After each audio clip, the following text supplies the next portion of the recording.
Hi everyone, my name is Shola and welcome to my channel. Today's video is all about sharing my holiday experiences of my many trips to Brazil. So for example, if you're a first-time traveler to Brazil, or you've been to Brazil before, or maybe you're actually in Brazil and you stumbled across this video, well, I'm hoping that you will learn something from this video. After all, I learned from other people's videos and I just thought it would be nice to share my experiences with you. And if you learn only one thing from this video, I will be more than grateful, as it has taken many months to put this video together. What I will highlight before we start is when it comes to experiences, they will always be different. You will not necessarily have the same experiences like I did. Even for myself, as I mentioned throughout the video, some of my experiences, they're all slightly different. Again, just to be absolutely clear, this is not anything negative about Brazil. Absolutely not. This is not anything bad. This is just my experiences. Like I said, most of my experiences have been good. So anyone who's watching this or maybe Brazilian and thinks, oh, that's a bad thing to say, absolutely not. It's all about sharing my experiences. They can be good, they can be bad. I live here in the UK. You can have bad experiences, you can also have good experiences. So again, I'm not casting any bad aspersions on the Brazilians, absolutely not whatsoever. It's just my experience. That's the whole idea. You share your experiences, good and bad.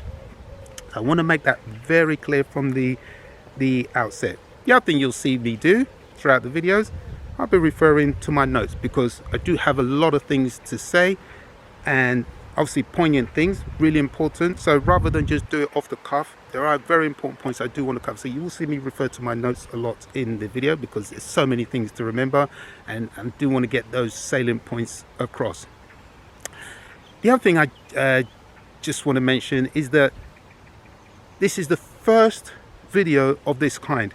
Now, depending on if there's demand for it, I'm gonna make future videos of this nature. And then, so for example, I may do it biannual, so I may cover the topics in this video maybe again in about 2 years time or in a year's time or whatever. But again, it depends. If there's demand for it, I'll do it. If there isn't, no. So we shall see how that goes. Again, you'll let me know. The other thing to note is I will be putting the subjects or topics covered in this video plus the times in the description below, so to guide you, because you may not want to watch all of this at once. Yes, I accept it's the video can be deemed long, but it's useful information. You can read all the guidebooks that you want, but nothing beats practical information, especially somebody who has experienced something. So you don't have to watch this video in its entirety all in one go. You can take breaks and at your leisure and watch it. But yeah, so you may find that you watch this video over 2 or 3 days or whatever. So that's absolutely fine. I have no issues with that. And I think that pretty much covers it. So again, let's get started. The first thing to note is that in Brazil, English is hardly spoken. So apart from your wit, you are going to need to be able to get by somehow. So for myself, I use a combination of 3 aids. The first one is a phrase book. Second is YouTube. That's always a good source of information. And the third one, and probably top of my list, is Google Translate.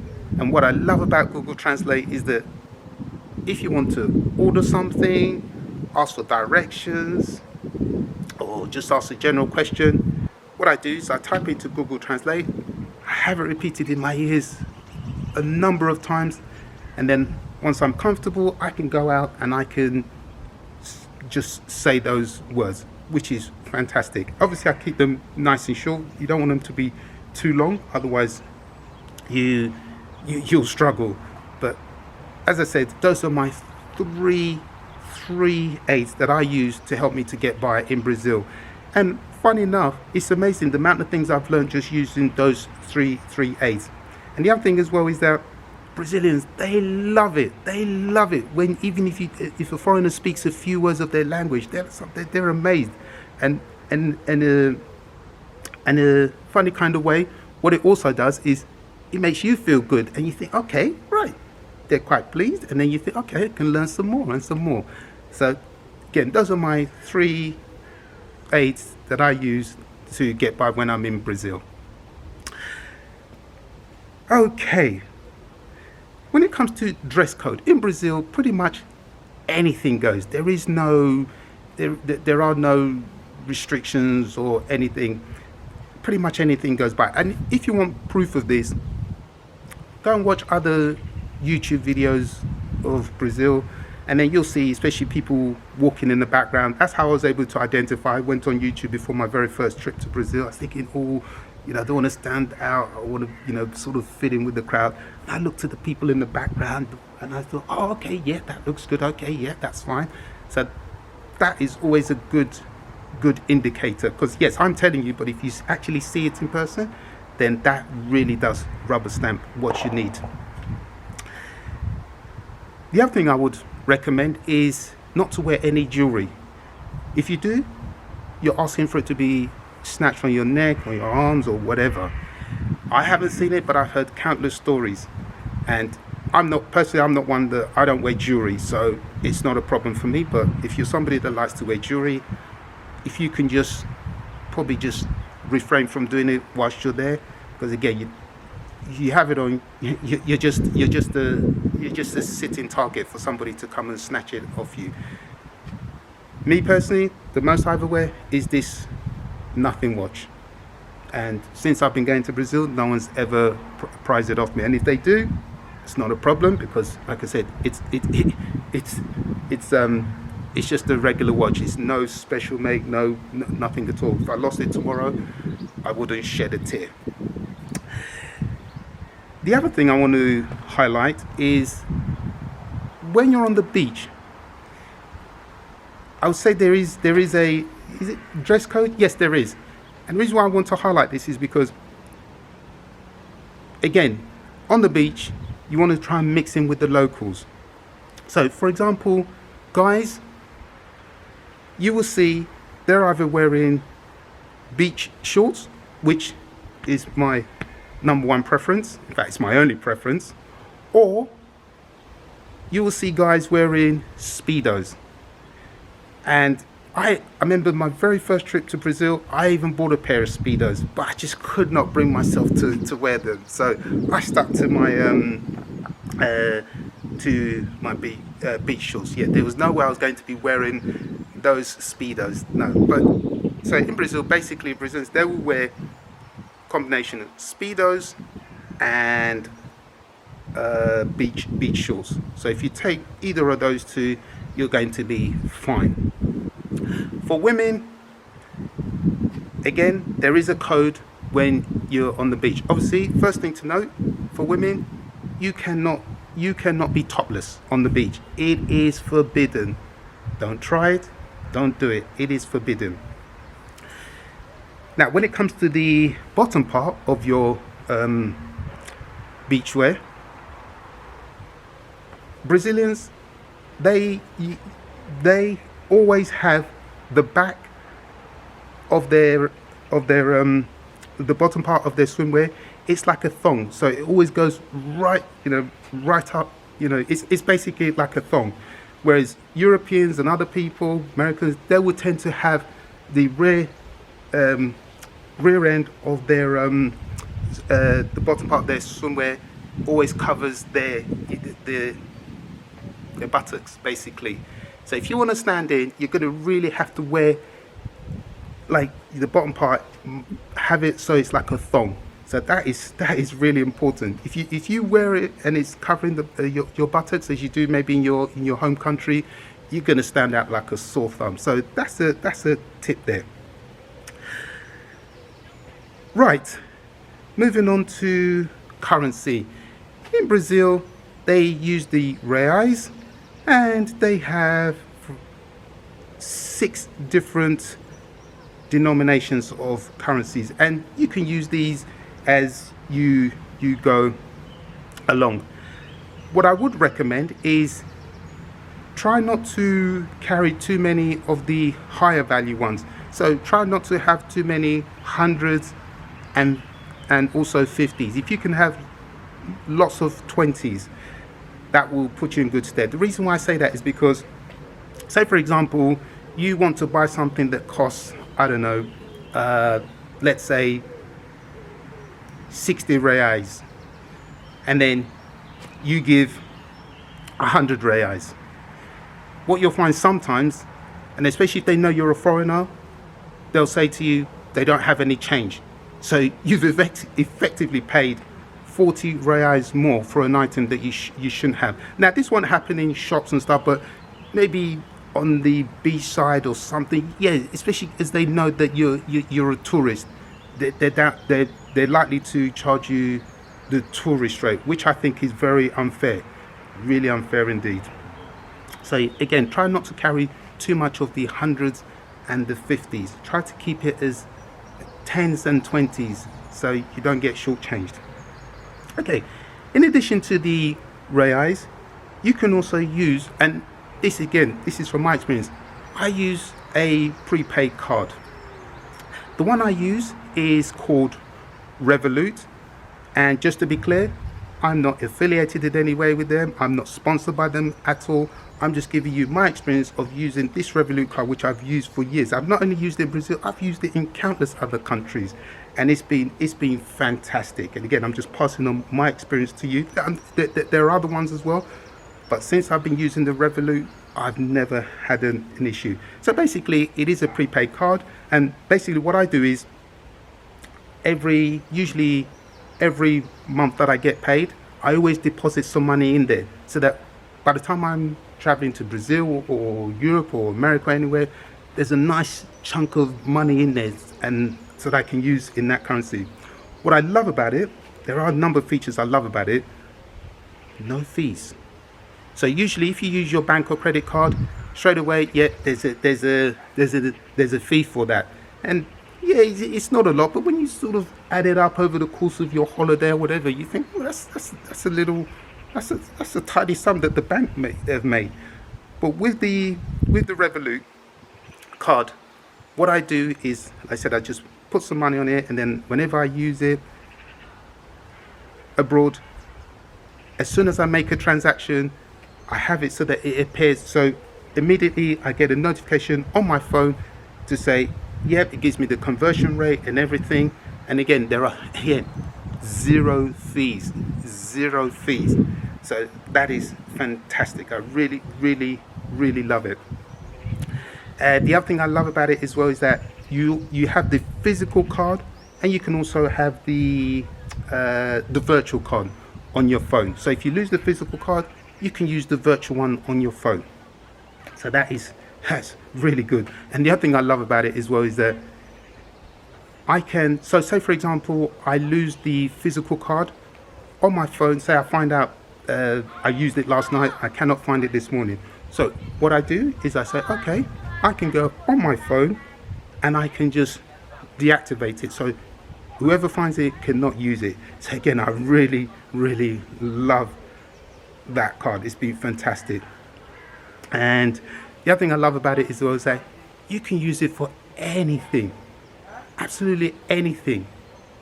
Booking hotels, in the supermarket, I can use it for anything, and it worked.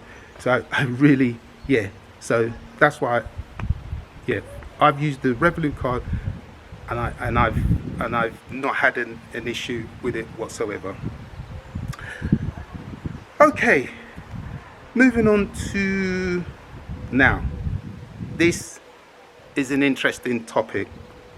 This is one that this is from my own experience again, and it would do injustice if I don't bring this topic up.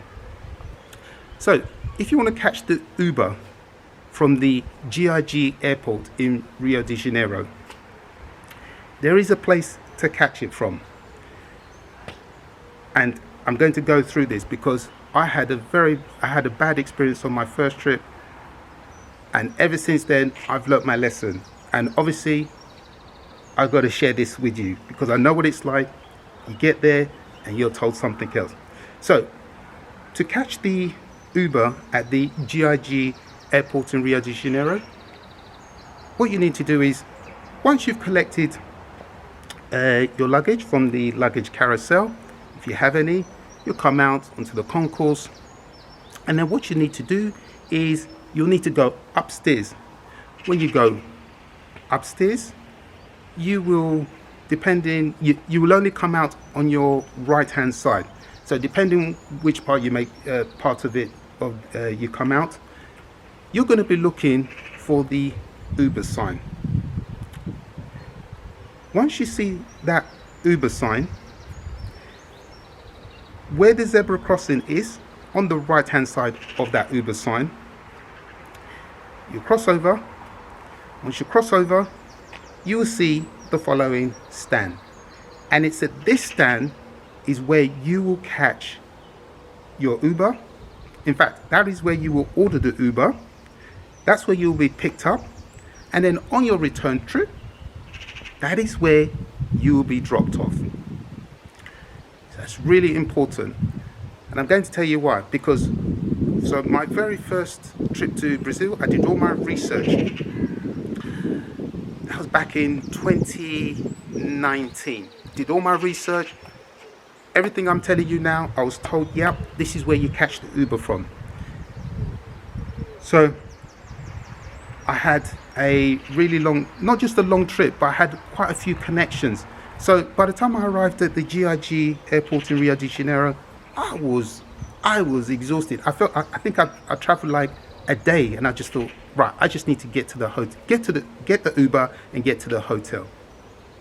So what I did, I got my luggage off the carousel.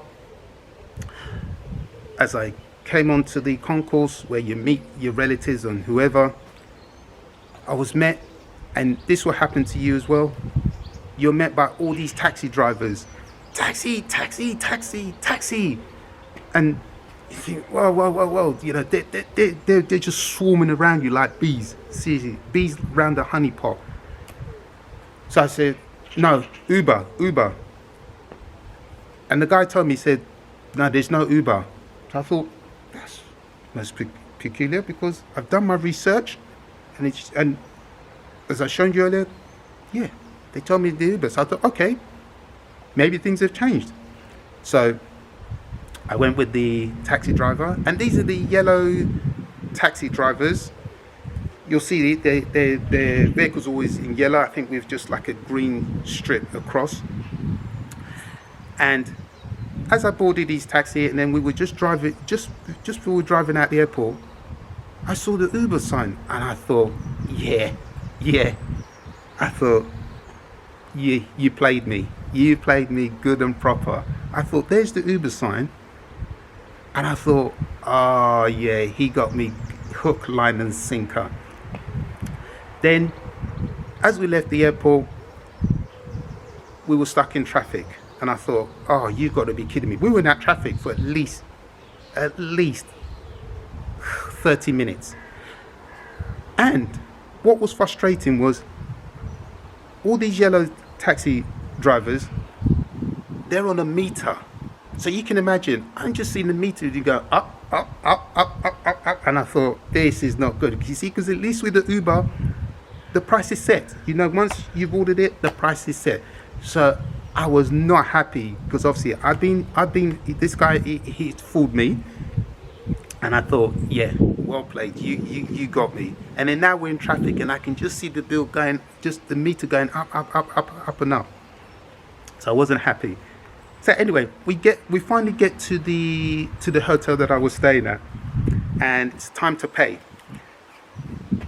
So I've got my card, and what they do is they have this little machine, and then they put just enter it, and then you put your code in. So as I was trying to enter my code into my pin into this machine, this driver kept trying to look at my code, and I'm like, no, it's like So that made me feel really uncomfortable. I didn't like that at all. I was not happy at all. So, but man, I managed to just, yeah, he kept trying to look to see. I thought, no, I was not happy at all. So that was my experience using the yellow cab. Now, I'm not saying in any way that they are bad. No, absolutely not. Yes, they're good, reputable. But if you're a traveler like myself, you go on holiday, you're on a budget, and you're not silly. Everyone knows Uber. The price is set. Fantastic. It is set. So there's no surprises. So after that trip, I knew I had been had, because on my return trip, could you believe the fee was half the price? So from my hotel back to GIG airport, it was half the price. And ever since then, I've never been fooled by them. So I'm just here to warn you, do not fall for what happened to me. They will tell you, you get your carousel, they'll honestly get around you like flies around a honeypot. And some will even tell you, again, don't fall for this. They will say to you, they are Uber. No. If you fall for that, you're gonna fall for the same trick that I fell for. No. What you do is you resist. You say, no, now obrigado. Now obrigado is no thank you. You go straight. You go straight through.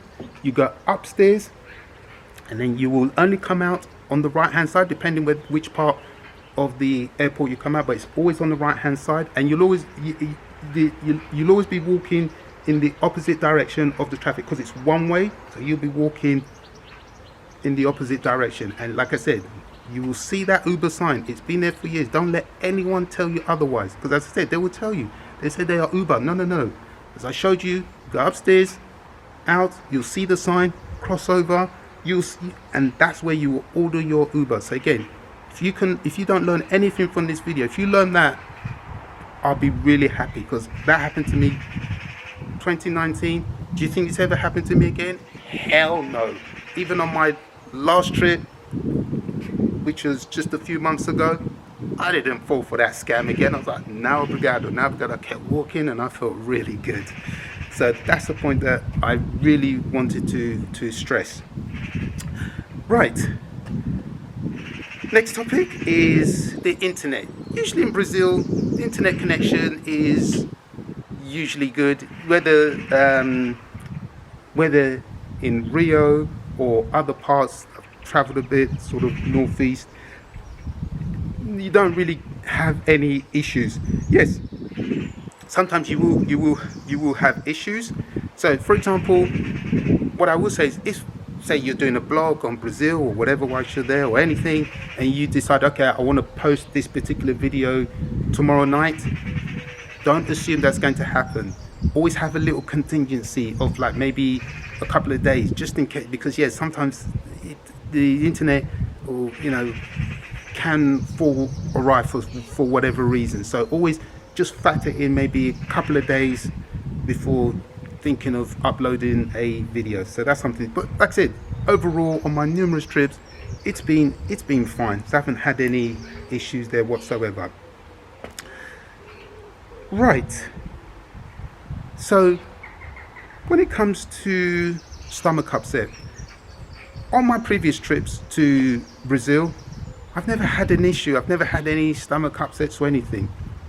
But on my last trip, just over a month ago, I had stomach upset, and I not only had it, I had it twice. And it just ruined my trip a little bit. Obviously, you can have stomach upsets anywhere. I've had stomach upsets in Brazil, had it here in the UK, so I'm not painting Brazil to be a place where it's the only place you will have stomach upset. Absolutely not.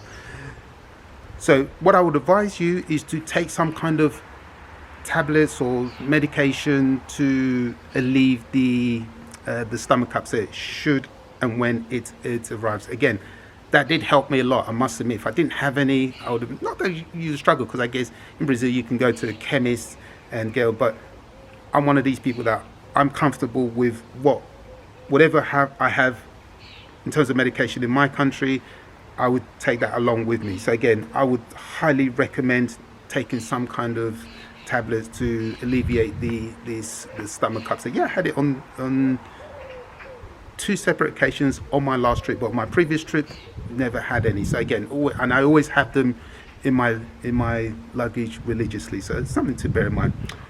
Following on from that, I would suggest that you take some kind of mosquito repellent spray if you're someone that gets bitten quite a lot, because yes, you will get some mosquitoes while you're out in Brazil. For someone like myself, don't get bitten that often. They don't like my skin, which is fantastic. But if you're someone that does get bitten quite a lot, yes, I would highly recommend taking it. It's not like you're going to get bitten every minute of the day. No, it just might be the odd occasion. But I may be saying this because I don't get bitten by them. But I would highly recommend just take it along with you. And again, if all fails, you can always buy it out in Brazil, so that's not an issue whatsoever. Before traveling to Brazil, and apart from making sure that you have a valid passport, one of the most important things you need to do is to make sure you get vaccinated. I'm not talking about the COVID-19 vaccination, I'm talking about other vaccinations that will affect you in terms of catching hepatitis A, tetanus, typhoid, yellow fever and dengue fever. And I cannot stress enough, you do not travel to Brazil without having those vaccinations, because if you do, the chances are you could be playing with your life. And to have those vaccinations, I'm going to guess it could, all in all, it could probably cost you about, I'm just trying to remember from experience, probably about maybe no more than $200. So the question you got to ask yourself, you want to save $200, but you could pay with your life. So you got to ask yourself which one is more important. So again, I cannot stress enough, make sure you do your research on those vaccines that I've mentioned. And the beauty with them is that, if memory serves me correctly, one of the injections covers about 2 or 3 of the items that I've just mentioned. And then also one of the injections I think lasts 10 years, and then another one will be for a lifetime. So again, do your research before you jump on a plane and go to Brazil, because again, if you're not careful, you could pay with your life. So that's really, really important. Okay, moving on. COVID-19 vaccination. In Brazil, they do require that you are double jabbed. And when I was last in Brazil, again just over a month ago, they did not require to see it at the airport. But what happened was, when I booked my airline ticket, I had to show proof, and then there was a particular app, I forget the app that I had to register with, but anyway, that was linked to my airline, and then they could see that I've been double jabbed. And also what I did is I just took physical paperwork of my vaccination history, so if there was any problem I could use that. So that is really important. So you do need to have proof of vaccination, not just one, but make sure you've been double jabbed. Also, when I was on the flight to Brazil and returning, it was mandatory that we had to wear face covering. All of us on the plane, we were told we had to wear it. That was the stipulation of the Brazilian government. And the only time obviously we didn't wear it was when we were eating. But other than that, yeah, we had to make sure that we wore it. So that's, again, that may not happen to you, but that's what I experienced. So just be prepared for that. So take some kind of face covering with you for sure. And if you forget, I'm sure the airlines will provide it to you. But again, just take it just for your own peace of mind. Also, whilst I was in Brazil the last time round, people were wearing face coverings. Now that really surprised me, because I just thought, oh, they'll be a bit more lax, they wouldn't be wearing it. But a lot of people were wearing their face coverings. You know, again, I'm not sure if it was mandatory, but yeah, they were wearing it on the streets, in the shops, in closed areas, sometimes in the hotel as well. Even I was wearing it in the hotel as I was moving from, say, my hotel room down to the reception area and whenever. So I always wore it just for my own peace of mind. But again, it wasn't mandatory. What else? I think that's as far as it goes in terms of the COVID-19 proof of vaccination. Okay.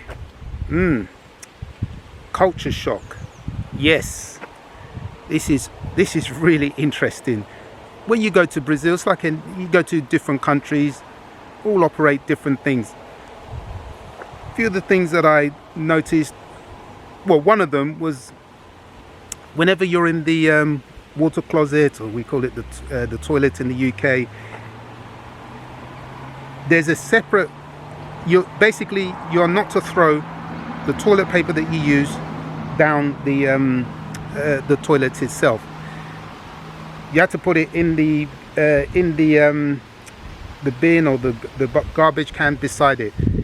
Reason being is, if you throw it down the toilet, it blocks up the pipes. So that's something that you have to get used to. It's not easy, because I've got to admit, I just automatically throw it into the toilet. So it does take a little while getting used to. So that could be a bit of a culture shock if you go to Brazil and you have to throw the toilet paper in the separate garbage can beside it. But again, like I said, that was a little bit strange. And sometimes in the hotel rooms, you'll see it specifically mentions that you should put the toilet paper in the garbage can beside the toilet itself. So yeah, so that one took a while getting used to. So do prepare for that as a culture shock. The other thing I've noticed from all my trips to Brazil is showering. Now, depending where you're from in the world, some people may shower in the morning and then later in the evening, or maybe some people just shower once a day. It depends. It depends. There's no hard and fast rule about it. Now, when you're in Brazil, and especially when you mix with the locals and you're going out places and you're mixing with them, do not be surprised if you end up having to shower 3 or 4 times a day. That is correct. Anything between 3 and 4 times a day. And if you don't, the locals will just look at you like, you sure about that? So that's something that you do have to bear in mind. Yeah, it took me a while getting used to, but and also sometimes the humidity would force you to make sure that you shower, because but like I say, so don't be surprised you're showering 3-4 times a day. If you don't, like I said, people just look at you, the locals look at you like you're odd. You got a bit of going on there and you want to go to a party or you want to go to someone's house. So do be prepared to shower 3 or 4 times a day. Yeah, so those are 2 culture shocks that I've experienced. I'm sure there are other ones, so I remember, I'll include them later in the video. Okay, next point is, yes, garbage. Now, when you're walking around the beautiful city of Rio de Janeiro, and I think they call it's called the Cidade de Maravilhosa. That's a mouthful. It's the marvelous city, basically. So as you're walking around, again, do not be surprised. You're going to see garbage along the streets. It's not like just some side roads. It's there. It's right in front of you. There's just garbage lying around everywhere. So don't, not everywhere, but when you see it, it's quite a shock, especially when you come from a city where it's really clean, and then all of a sudden you come to Rio and it's just garbage everywhere. It's like, really? Well, so let me rephrase that. not everywhere, but you will see it. And when you see it, it's it's just lying there. It's just, you know, it's not like in bags or anything like that. It's just lying there, and it's like, wow, that's that. So do prepare to see garbage. Yeah, definitely. One thing I will give credit to the I don't know if it's the city of Rio de Janeiro, is that they clear the garbage. They clear it. So I'll give them that respect. They do clear it. So it's quite amazing. And yeah, and also when the carnival is on, oh my god, now that's where you'll just see garbage everywhere. I give the city of Rio de Janeiro, I give the government or whoever, the local municipal company, whoever, they clear everything.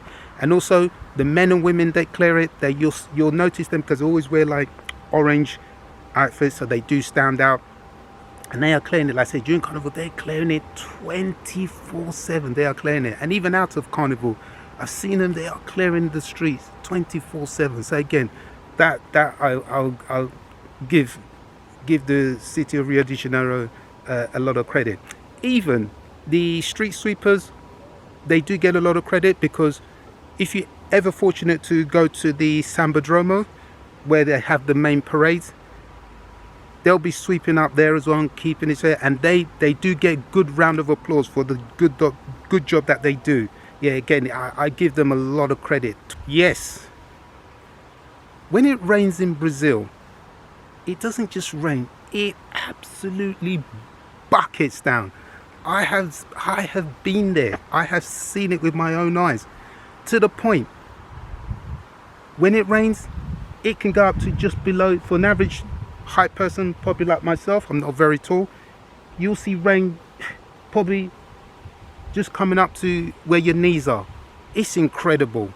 It's immense. And the reason for it is that the drains cannot handle the volume of rain, especially if it rains really hard. It cannot handle the volume of rain, so it does take time for it to go through the system. So it just spreads out onto the streets, and some streets, oh, it's just been amazing. Even remember on one occasion I was due to attend the carnival that evening, and I thought, yeah, great, ready to rock and roll. Right outside the hotel that I was staying at, the rain, oh my goodness. And the worst part is I had sneakers on, so I was more worried about getting my sneakers back, because I thought, oh, I'm going to be absolutely soaked. And it was just, and there was a lady, yeah, she was in her flip-flops, or Havaianas that they call them in Brazil. Yeah, for her, obviously she's a local, so she was like, yeah, she just walked across the road in that heavy rain. It was immense. So again, do be prepared.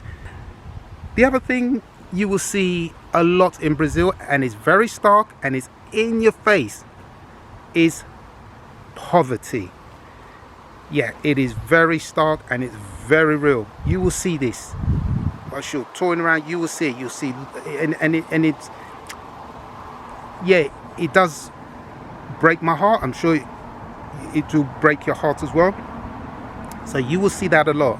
And one thing I decided for this video is that I was not going to show any poverty photos or videos. I think just out of respect, and also I don't want to dehumanize those people, but you will see it. Yeah, so that's why I've not taken any videos or any photos or to show you. But basically you will see it. Following on from my last point, despite the level of poverty, one thing that is not commonplace, especially on the streets of Rio, is begging. In fact, I have to say it is rare. But one area that I've probably never noticed before, but I certainly noticed it on my last trip where begging does take place, is at the Carioca Aqueduct.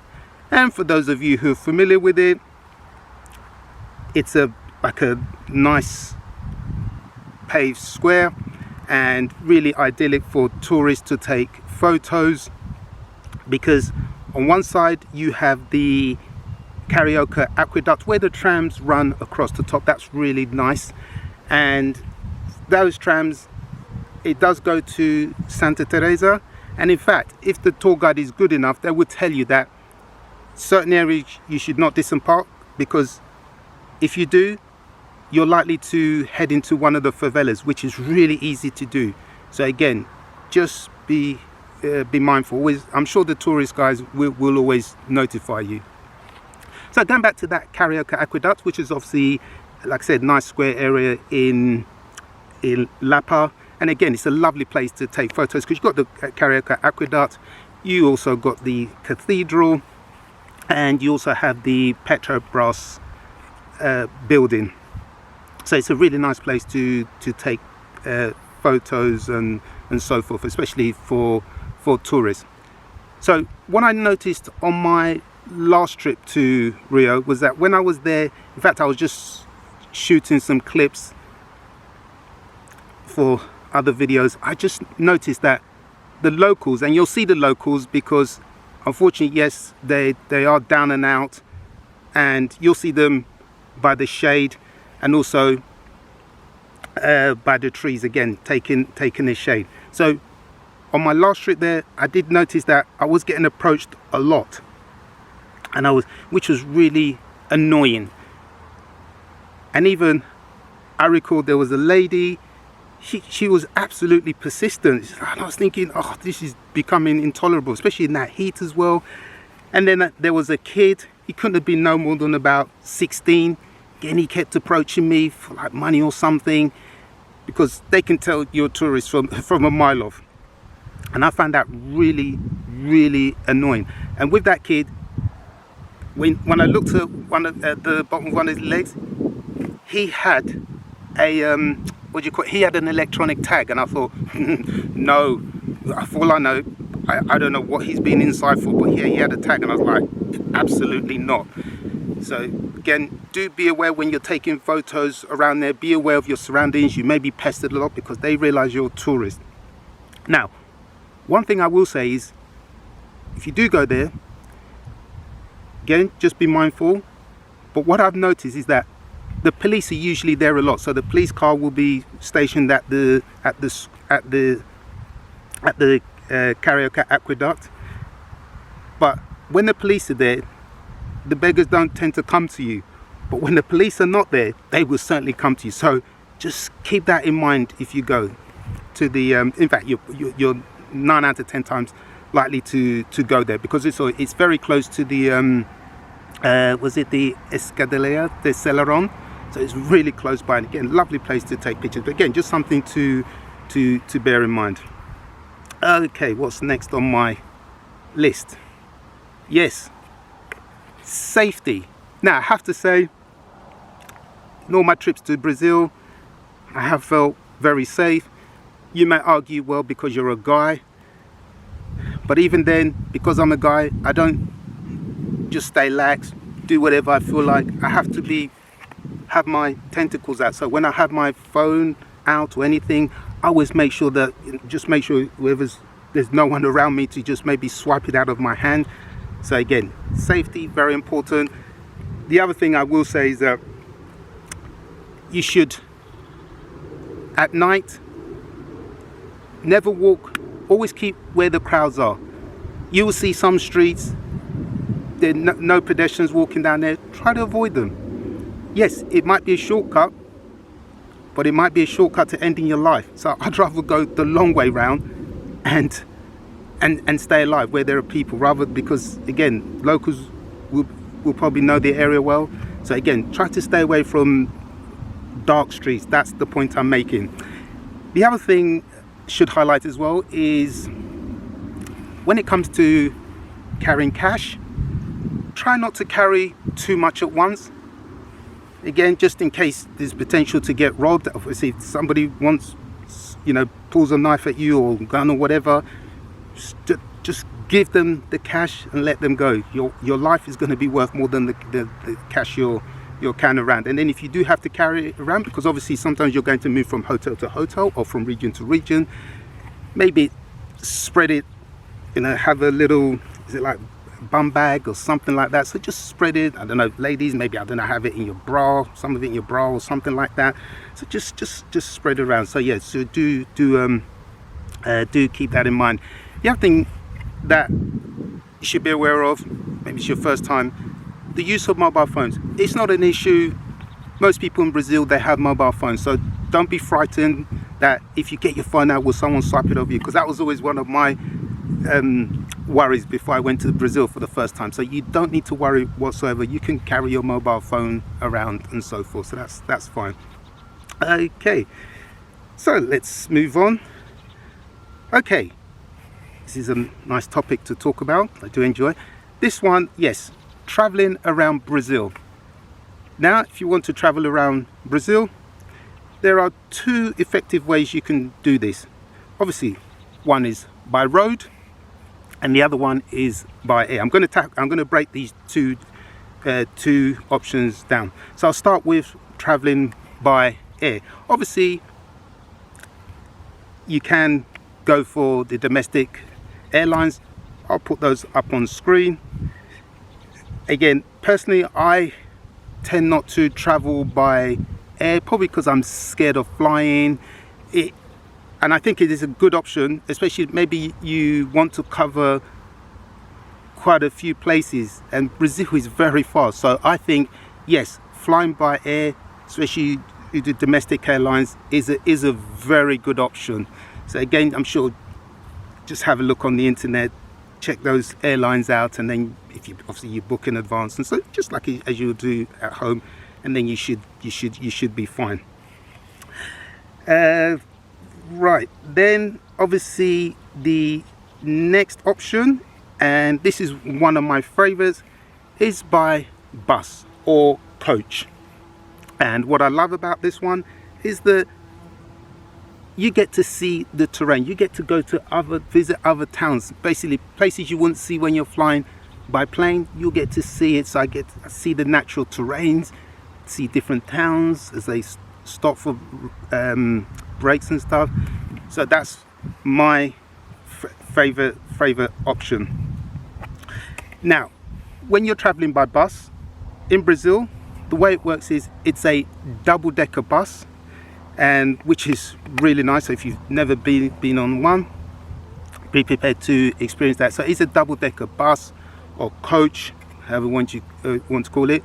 So what tends to happen is at the bottom you will have the sleeper section, so obviously they'll cost more, and then you will also have a toilet downstairs, and then upstairs you will have just seats. And again, don't think, oh, because you've got the seats upstairs you're going to be uncomfortable. No, they are really nice. I love the way they recline. You know, they're clean, like I said, and also they have these sockets, so if you want to use charge your devices, anything, they cater for all of that. And obviously they are air conditioned. That's really important to note. Yes, for sure. So that is what you can expect if you travel by coach through Brazil. The other thing that's really important is that you will need some sort of identification such as your passport or national identity card. If you don't have either of those, you are not going to be traveling, because you do need it. So that took me by surprise. I just thought, I'm from the UK, that's something we just don't do. You just book a ticket and then you turn up, show your ticket, and then you board the bus. In Brazil, it doesn't work like that. You will need an ID. Even the local Brazilians, they need their local ID card. I think it's called the CPU. Yeah, they require that. If you don't have that, you are not boarding that bus. So again, really keep that in mind. The other thing, obviously, yes, if you can, try to book your tickets in advance, because obviously you get a good price. And what I tend to do is I tend to book a lot of my bus trips. I tend to book them because I usually have an itinerary of where I want to go and so forth. So I tend to book them in advance in the UK. And one of the sites that I think it's the only site, but this site that I use is called brazilbybus.com. And that one, I will leave a link in the description below. And also the good thing with that site is that it is translated into English, so that's really good, and I love it because I've used it and I've never had any issues. So yeah, so that's a site that has been tried, tested, and it works. Okay, what's next? Yes, so once you've booked your ticket, again, you can do it whilst you're in Brazil. It's not going to be an issue. You will need to take either the printed copy, printed physical ticket, or you will have take your phone, which will have the QR scan code on that, because you will need that along with your identification. Yeah, so those two you do need. Either, so you need your ID, and then you need the ticket, whether it's physical or electronic. So that's really important. Okay. The other thing to note is that yes, buses usually that leave Rio, they leave from, let me pronounce this correctly, I hope I got this right, Rodoviária bus station or bus terminal, and it is a big bus terminal. It is bustling. It's so busy that sometimes the hullabaloo, the traffic just to get there is not horrendous. It's just crazy busy. So again, always factor these into your times, because Brazil, like anywhere in the world, when there's traffic, there is traffic. So always make sure you're there on time. Again, it's a good, I feel secure in that station. It is a big station. If you ever visit it, you'll understand what I'm talking about. And it's on quite a few floors. But yes, and also there are certain exits and so forth. But again, it shouldn't be an issue. My main point is make sure you leave enough time. And also, when say on your return journey back to Rio, it will be the same. Just before we go any further, I would like to apologize for the break in the recording. Reason being is that my camera did stop recording because the memory card was full. So I had to go back home, get a new SD card and return. So again, apologies for the break in the recording. So we'll continue where we left off. So I think basically the last point that I was making was that basically give yourself enough time to arrive at the Rodoviária bus terminal or bus station. Okay, moving on to the next point. Now, it is well known that Brazilians are not great at timekeeping. So if you're supposed to meet somebody at 2 o'clock, don't expect them at 2 o'clock. Maybe expect them at 3 o'clock, maybe 3:30. So that is pretty much standard. Now, when it comes to boarding your bus at Rodoviária bus terminal or anywhere for that matter, don't assume that Brazilians are not good at timekeeping, because believe me, that bus will leave on time without you. So keep that in mind. Yes, Brazilians, their timekeeping is not great when it comes to probably social events, absolutely, but when it comes to catching your plane, your bus, anything official, they will leave on time. So do keep that in mind. Right. The other thing to note is whenever you get to the bus terminal, again, always give yourself good time to get there. Again, always make sure you're at the correct platform. The reason why I say this is because, say for example, you book your ticket, and because there are quite a few bus companies in Brazil, and obviously you'll go for the one that's, I guess, the cheapest. Again, they're all very good, so don't think, oh, because you choose one over the other you're going to get less of a service. Absolutely not. So for example, a popular bus company is, obviously you've got 1001. You also have, is it Caipirinha? I don't think I've pronounced that very well. The other one you have is Agua Branca, which I believe means white eagle, but I'm sure somebody will correct me if I'm incorrect. So for example, you book yours, yes, it's you're traveling with Agua Branca, and it's very clear, very distinctive livery. So it's usually blue with Agua Branca written all over it. So, and they, for example, is departing from platform 10. So you're looking for this particular branded coach. Fantastic. But don't always assume that's the case, because what you'll find is sometimes, yes, you're traveling with Agua Branca, you're looking for the livery, and you think, yep, that's it. But then, and this has happened to myself, is your particular trip is going to be chartered by a different company, bus company. But again, always make sure. So again, keep that in mind. So that, yeah, so that's something I have learned on my trips to Brazil. Because as I did mention, Brazil is vast. So don't expect to cover the whole of Brazil in 3 weeks, a month. That is not going to happen. So best thing to do is to just plan to come back, you know, over the years, and then see, and then concentrate on different areas within Brazil.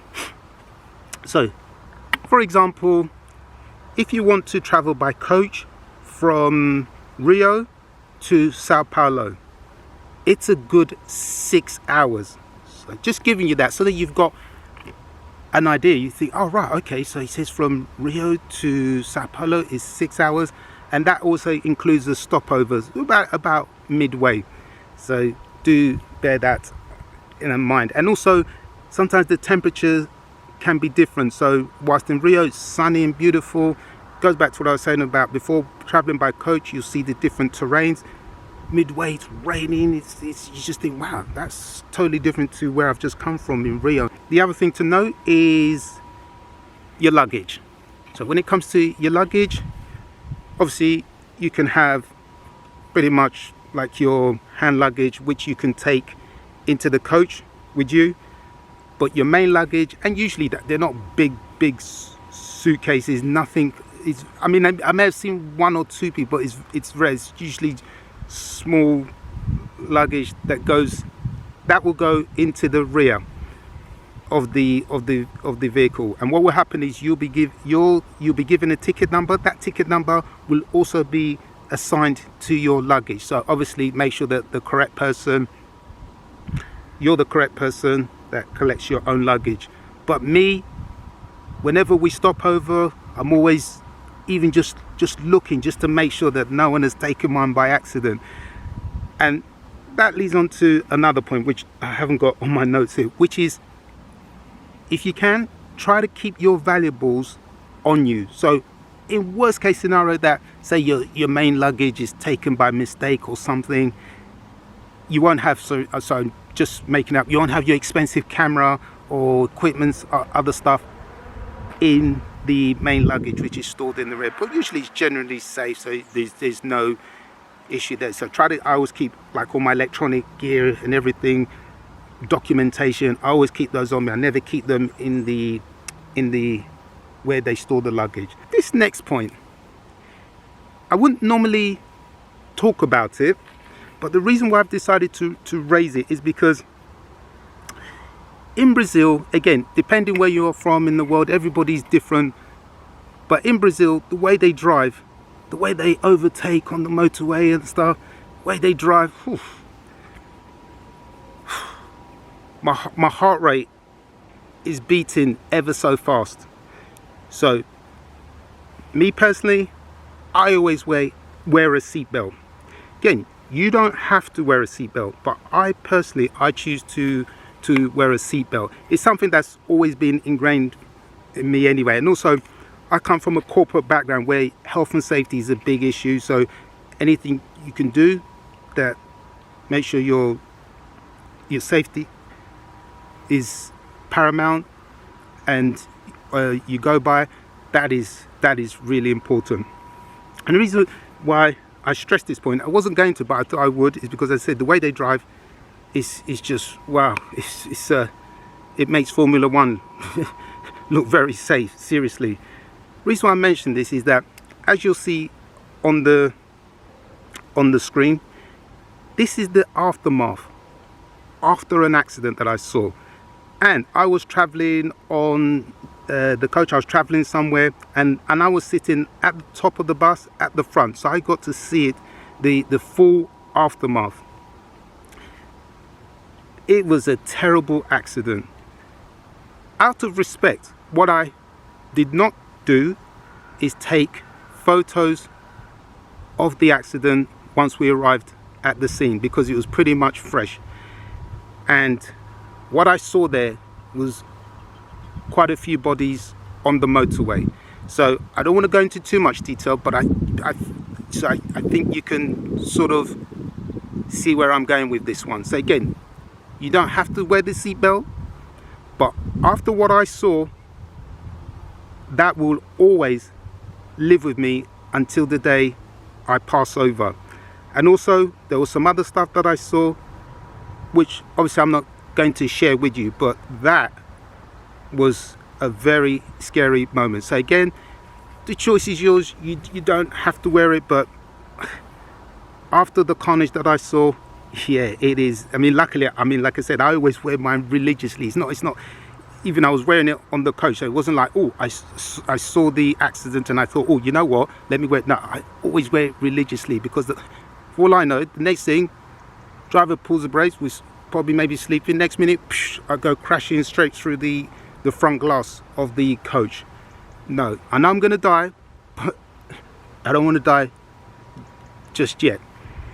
The other point I want to talk about is the metro system in Rio de Janeiro, and also I got to sample the same one in Sao Paulo.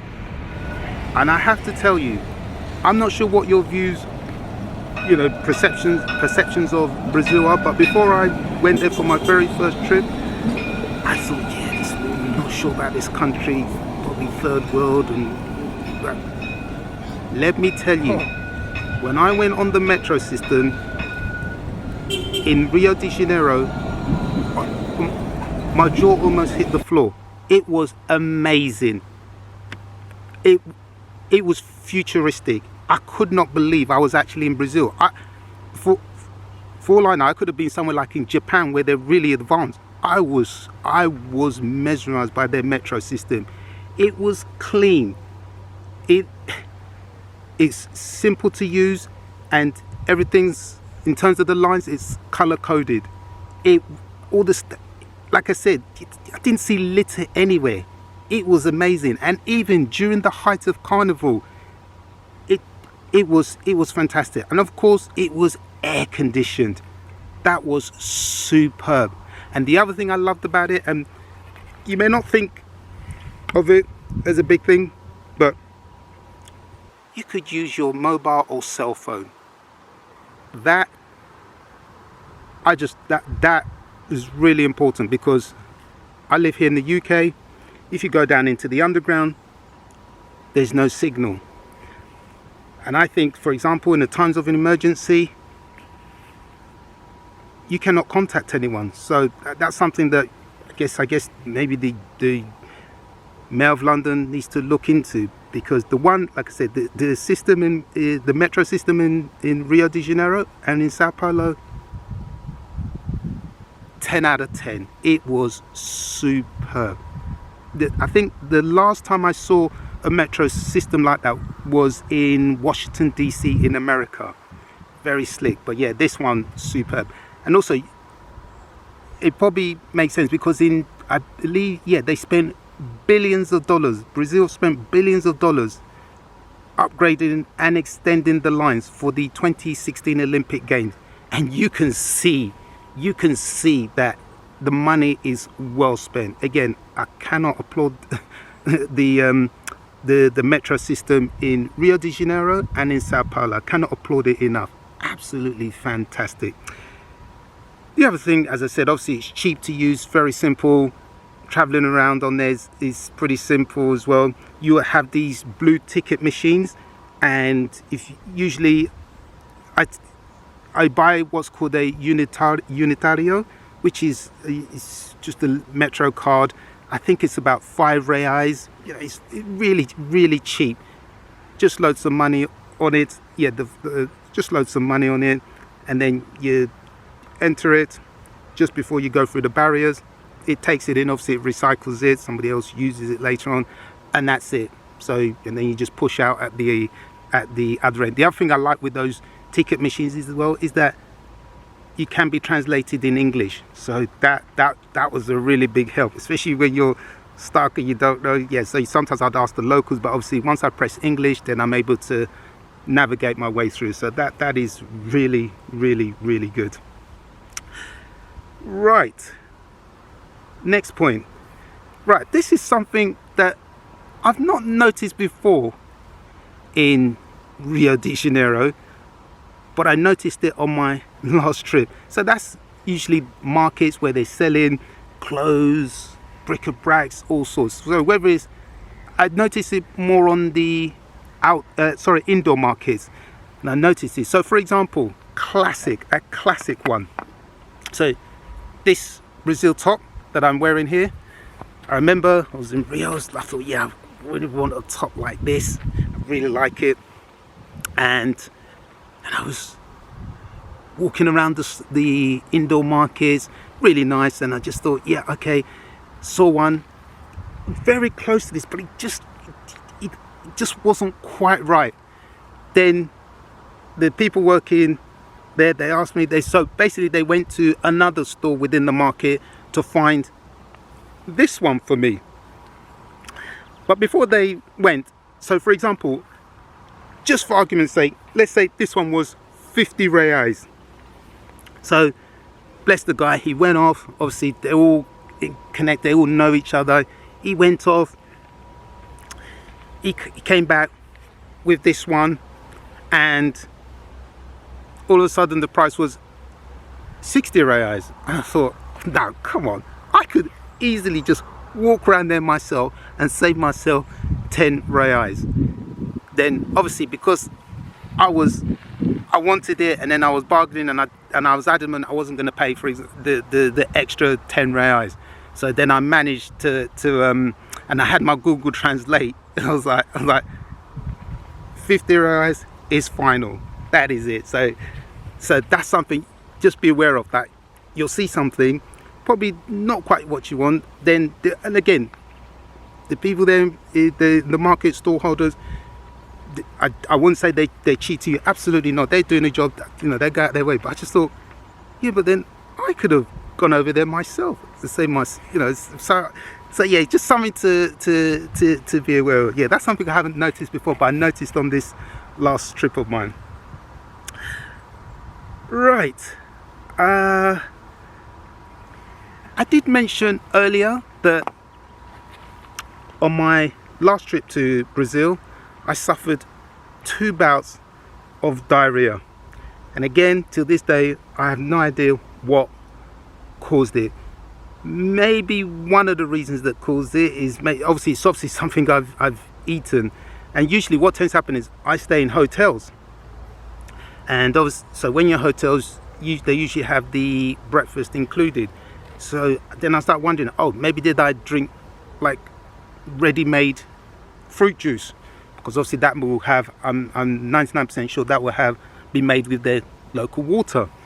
So maybe that's how I developed the diarrhea. So who knows?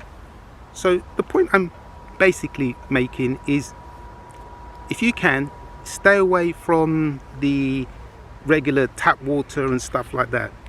If you can drink bottled water, that will help you. And again, just as I mentioned earlier, when it comes to maybe breakfast time or wherever, you just try to stay away from like their ready-made juice, because again, I don't know what water they may be using, local water. Again, but everyone's different.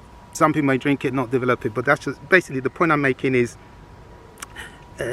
try to stick to bottled water, and also local food as well. That will be cooked with local water. But again, so just something to keep in mind. Well, how can I talk about Brazil and not mention the carnival? So I'm going to put that right today. Now, I have to admit, it is the greatest show and the greatest party in the world. And if anyone knows any better, please let me know.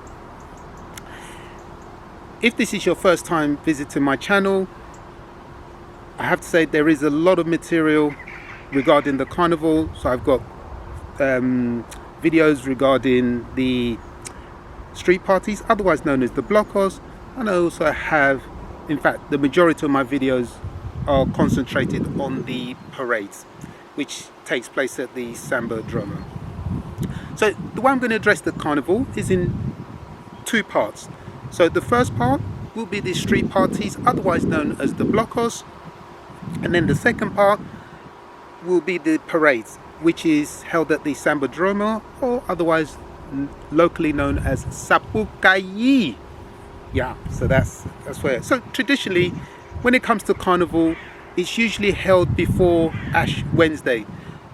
But this year was different because of COVID. So I think the original date was February, but because COVID numbers were still high, so it was still postponed until April. In fact, Easter this year, right bang in the middle of Easter this year. So it did take place.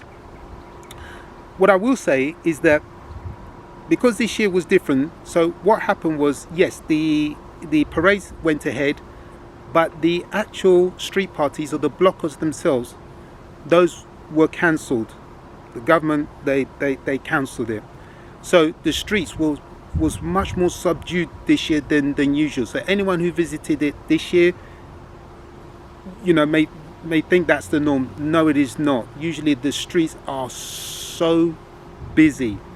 You have hundreds and thousands of people on the streets, but this year was very much subdued. And then what I did see on YouTube was back in February, people were having their unofficial Blocos, you know, the street parties. But I must say, yes, it was very different this year because of COVID. So the government banned the street parties. So that's that. But if it wasn't banned, oh my goodness, it's just hard to put into words. It's just something you have to experience. So that's that. So when it comes to the Blocos, which are the street parties, I always say they are the most popular because you just got, you know, it's free. Everyone's just having a good time on the streets, and it is just one giant party. And the best part is, it's all day and all night. So if you've got energy, yeah, it is well worth visiting. Definitely, it is well worth it. And the other thing with the Blocos is that you get a lot of, so walking around the streets, you get a lot of organized street bands. So they're not impromptu, they are well organized. And also you have different genres of music. And to be honest, whilst I might not speak the words, but in terms of the sounds and everything, and the ambience and everything, you just get into it. Just move your body. You know, once you've had a few drinks, yeah, you're just into it. Honestly, it is fantastic.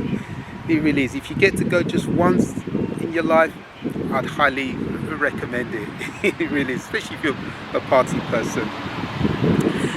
And you will see some areas where they have dedicated stages and they'll have concerts, and again, it's just heaving with people. Yeah, it is fantastic. So everything is really well organized.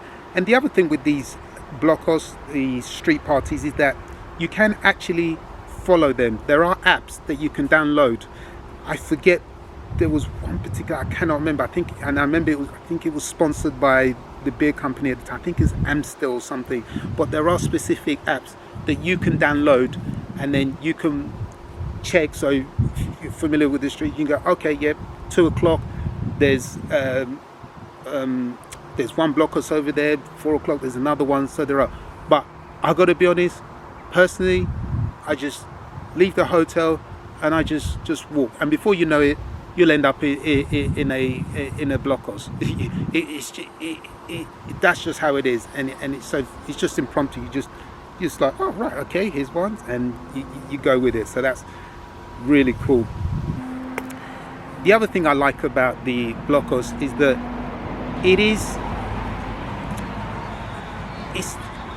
there is no dress code.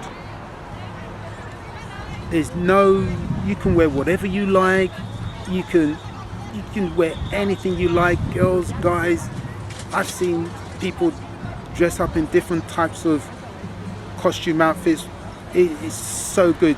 Everyone is just, and like I said, no one is judging anyone. Everyone is just having a fabulous time. Yeah, and some of the outfits some people wear, it really is. It is amazing. It really is something you have to, you can see it, but then to actually go is good. So yeah, so you don't even, I myself, I don't have any costume. I just enjoy the ambience and the experience of Carnival, but it really is fantastic. As I said, you've got hundreds and thousands of people on the streets, and it's just yeah, it really is fantastic. The other thing I noticed is that you may come across this, is that because there are so many people, obviously roads, the traffic is not going anywhere anytime soon. But yeah, you'll get the odd person that is stranded. And I'm thinking, what made you think to come out? There's hundreds, Carnival takes place. These are locals, Carnival takes place, and they're blocked wherever they are. So that one's just bonkers to me. It really is. And so, just to give you an anecdote, talking about the number of people on the streets. I remember one afternoon, I happened to be at the. I was in the square, and the square was by the Museo de Amaña, which is the Museum of Tomorrow. It's a big square, and there's a port there as well.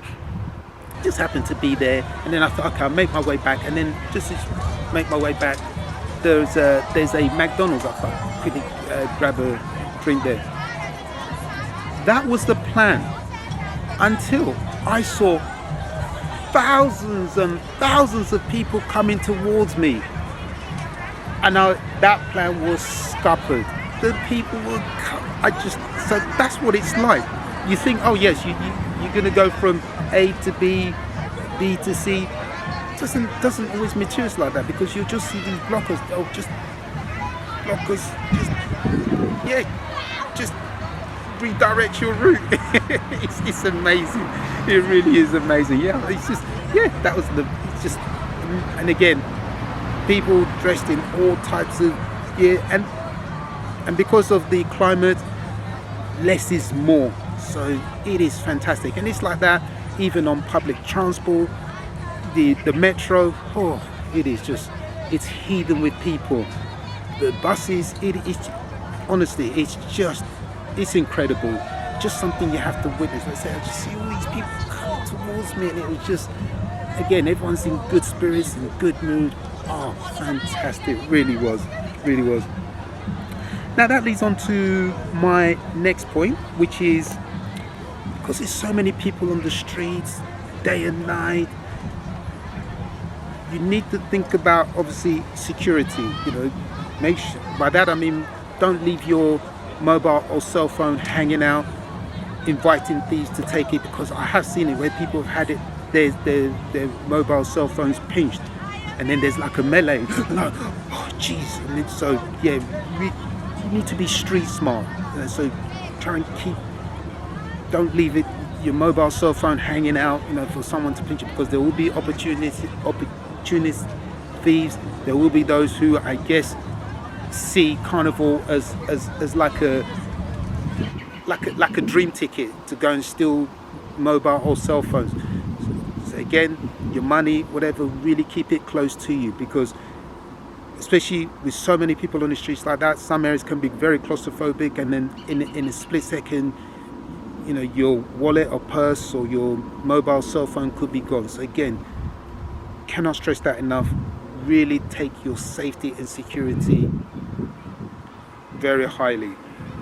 So, like I say, generally the atmosphere is good, but again, you never know. You never know. Okay, obviously with so many people on the streets, probably something you don't really think about is what happens when I need to go to the loo or to the washroom, bathroom, depending what you call it from wherever you are in the world. Because that's something you have to think about. Well, you'll be pleased to know that they do have portaloos.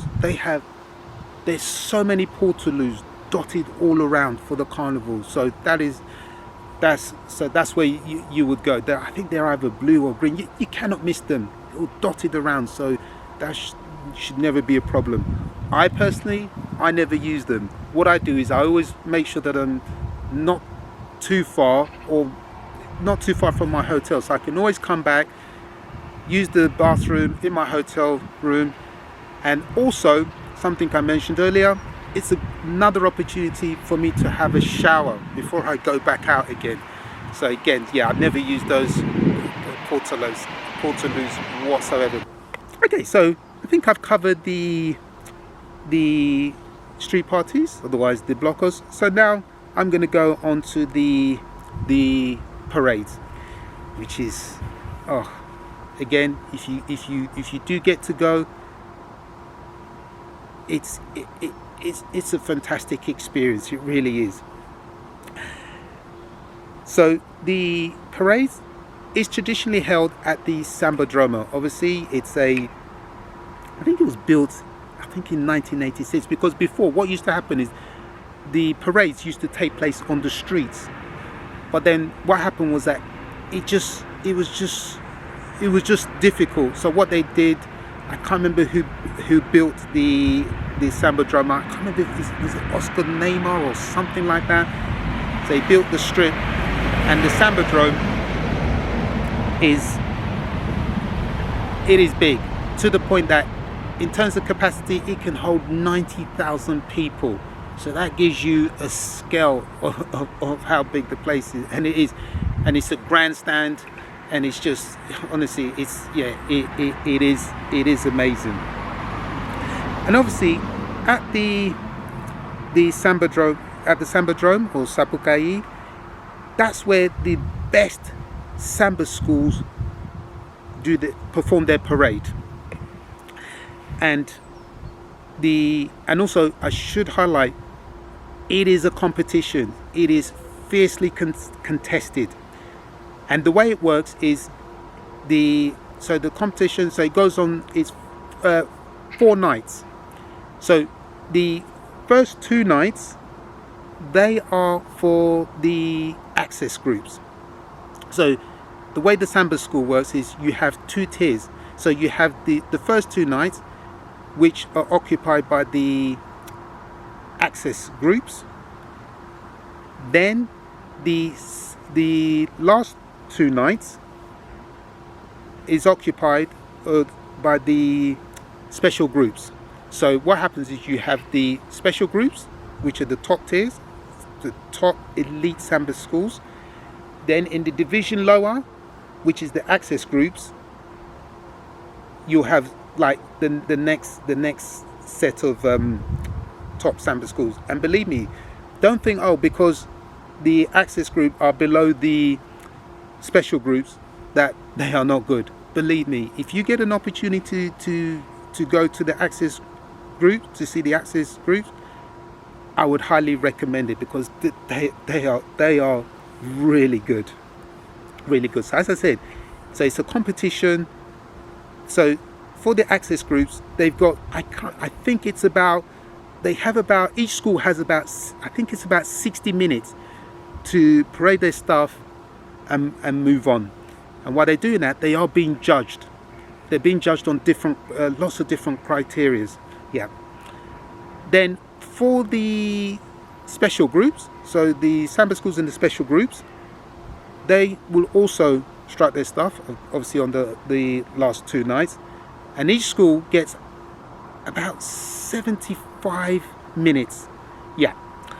And the difference between the access groups and the special groups is that the floats on the access groups, they're not as towering and overwhelming as the ones in the special groups. Oh my goodness, the ones in the special groups, the floats are colossal. You really need to see it to understand and appreciate what I am saying. So for example, yes, it's nice to sit at the front at the most expensive seats. The problem you have is the floats are so overwhelming that you're just dwarfed by them, and trying to take a picture of them or video is futile. You're better off being in the grandstand, because you can get a good view, and if you've got a good camera, you can to home in. So that is the difference between the two schools. Sorry, the two groups. The school that wins the access group, they will be elevated to the special group, and then they will perform first for the special group the following year. Then also the team in the special group that finishes last, they will be relegated down to the access group. So I hope that makes sense. So that's how it pretty much works. So I wanted to get that in there. Now, when it comes to the special groups, so in terms of the top samba schools, so obviously you've got Portela, Mangueira, Salgueiro, Beija-Flor, Viadoro, etc. So they are like the elite and established schools. And then this year, the team that won it was Gran Rio. Yeah, so that was yeah, really good. So that's that. Again, like I said, don't look at the access groups as, oh, because they're below the special groups, they won't be any good. You will be amazed. They are really good. And the beauty with the access groups is that the tickets are cheaper. So that's something to bear in mind, because again, you may only go once in your life, and if you can just go on one of those, even just the access group, that's fantastic. You can say you've been, and you will appreciate it. Honestly, a lot of work goes into it, because as soon as they finish the carnival one year, they start to prepare for the next year. So that's what happens. So it's amazing. So as I mentioned, the samba schools, they'll do their parades, and then obviously then the winners, they will perform. It's usually, I think, a week after the carnival actually starts. So they will perform at the Champions Parade. It's like usually, I think it's like the following week. And again, that is really, really good. I went this year for the first time, and again, it was really good. What I really love about it, again, is that it's a relaxed atmosphere. There are no judges, they're not competing for any points or scores. So it's a really nice, relaxed atmosphere for the samba schools. And also for the Champions Parade, if my memory serves me correctly, the ticket prices are reasonable. And also, if for example you don't get to go on the first 4 days, official 4 days of 4 nights of Carnival, because they all start at night, if you don't get to go on those, if you just maybe just attend the Champions Parade, because then you'll see the winners, and then you'll see like the best runners up. So that's really good. I experienced that this year for the first time, and that's really good. So if you don't get to go to any other days, if you can go just to the Champions Parade, I would highly recommend that. So that is really good. Again, really nice, relaxed atmosphere. It's great. Now, when it comes to purchasing tickets, now it's pretty simple. You've got basically plenty of websites that offer and sell tickets, so you shouldn't have an issue. But again, you can purchase the tickets in advance. So it's not a big deal. But personally, I've always used carnivalbookers.com, and what I'll do is leave a link in the description below. I've used them for every time I've gone to the carnival. I've used them for years. I always book them before I go, and then I collect them when I get over there. I've used them for years and I've never had an issue whatsoever. And what I may do is I may just make a separate video about how you go about getting the tickets and a bit more about the carnival itself. I'll probably make a separate video for that. But like I said, so that site, carnivalblocos.com, fantastic. Never had any issues in the years that I've used them. Really good, really good. So no issues there. Again, you can use other ones, but I've used carnivalblocos.com and I've never had an issue whatsoever. And again, this is not a sponsored video. I'm just giving you my experience, where I get my tickets from. So that's pretty much it. And then obviously when you collect your tickets, again, everything will be mentioned on the website. You will have to go and collect them from Hotel Atlantico, and that's I think it's at a there's a metro the metro station. I think it's called Siqueira Campo. I'll put it up on the screen, but that's the nearest metro station that you have to disembark, and then it's very close to the Hotel Atlantico. And if you're not sure, just ask somebody where Hotel Atlantico is, and then they'll point you. Honestly, from the metro station, it cannot be no more. It's probably about a 3-minute walk, so it gives you an idea of the close proximity of the hotel to the metro station itself. And obviously, when it comes to the tickets, I always say, always depends how deep your pockets are. Obviously, if you've got money, you can sit very close to the front, but obviously you'll see that the tickets are much more expensive right at the front. But as I alluded to earlier, I think you are better off sitting in the grandstand, because some of those floats, until you see them, you will not appreciate them, especially the ones on the special groups. The access groups, yeah, they're okay, they're more tame, but the ones on the special group, they are colossal. They really are. So yeah, so I say, yeah, the grandstand is probably your best bet. And obviously with the grandstand seating, it's not reserved. I think I can't remember, one of the sectors has reserved seating, but all the others no. So it's pretty much first come, first serve. And because like I said, it's just like concrete blocks or bleachers, and if you move, guaranteed somebody's going to take your space.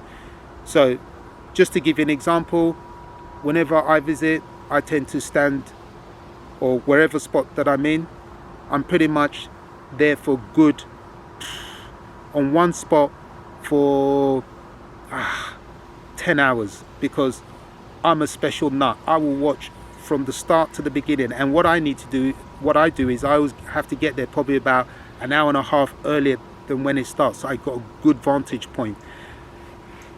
That's how a lot of the footage that you see on my channel, yes, it's been painstaking, it looks all nice, but what I have to go through to get those footage, I'm standing on one spot for 10 hours just to get you those footages that you see on my channel. So you can see a lot of work goes into it. I don't even go to the restroom or anything. I'm on one spot for a good 10 solid hours. Yeah, so just so you know, a lot of work goes into getting those footage that you see on my channel. Okay, so as I was mentioning earlier, the carnival, again, you'll see on my channel, I've got a mix. So when it comes to the parade, I try to capture floats, I try to capture the ladies in their costumes, because some people really like that, and just as much as I can. So I try to cover quite a few things, so there's something for everybody. It's not just, oh, I'll take for the ladies. No, like I said, I'll take the floats, the routines and stuff. So I just have something a little bit for everybody. And then just remembered something. When it comes to you're collecting your tickets from Hotel Atlantico, again, they'll mention this on the website.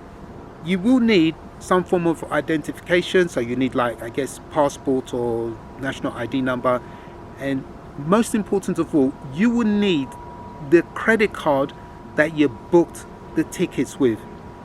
That is really important. You need those two. Yeah, I can't stress that enough, because what I did, I made a mistake one year where I booked it on my debit card, but I turned up with my credit card, so it didn't match. So I had to, if I'm not mistaken, I had to go back to my hotel, get the credit card. To make sure whatever card you, if you book with the debit card, whatever card you use, make sure it's that same card plus your ID that you take with you. Yeah, so that's a really important point. Okay, so moving on to what I mentioned earlier about the floats. Now, maybe as you're walking around the streets of Rio, again, I forget the exact location, but there are certain locations where you will see these floats on the streets of Rio.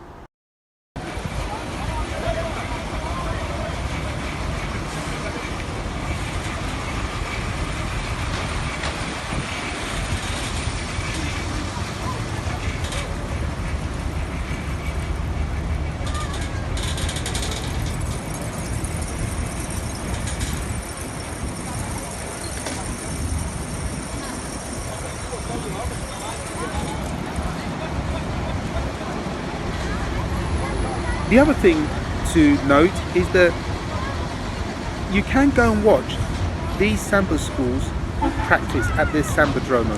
In fact, I think the official term is ensayo técnico, which is technical rehearsal. You can go and watch them. And the beauty with that is that it is free. So obviously when I went this year, I jumped at the opportunity. But guess what? I arrived too late, because it's only when I arrived, I thought, yeah, it's a few days before Carnival, the Sambadrome starts itself, I'm going to go and watch this thing for free. And I've seen footage on YouTube and it looks really good. So I thought, yes, why not? Went down with camera and everything one night, and then they told me that, no, it finished. Then I found out that you can only go and watch the rehearsals, I think it's the Sunday, up to Sunday before the Carnival. So I think it's there's like a 6-day gap, and then you cannot go anymore. So I missed that one. But if you get the opportunity, I would highly recommend that you go. You got spare time one evening, just go. And again, it's for free. Just before we move on, I do want to run through some points regarding the Carnival which I missed.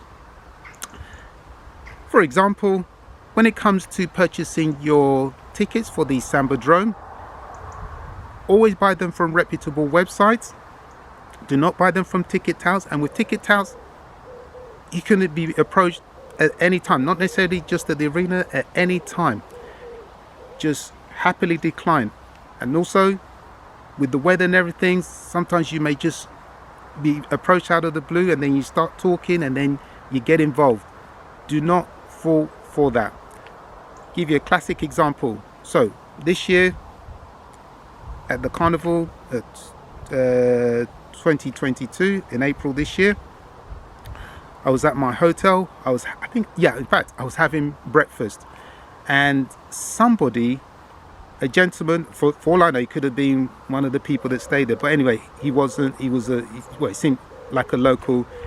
He asked me if I wanted tickets for the Sambadrome.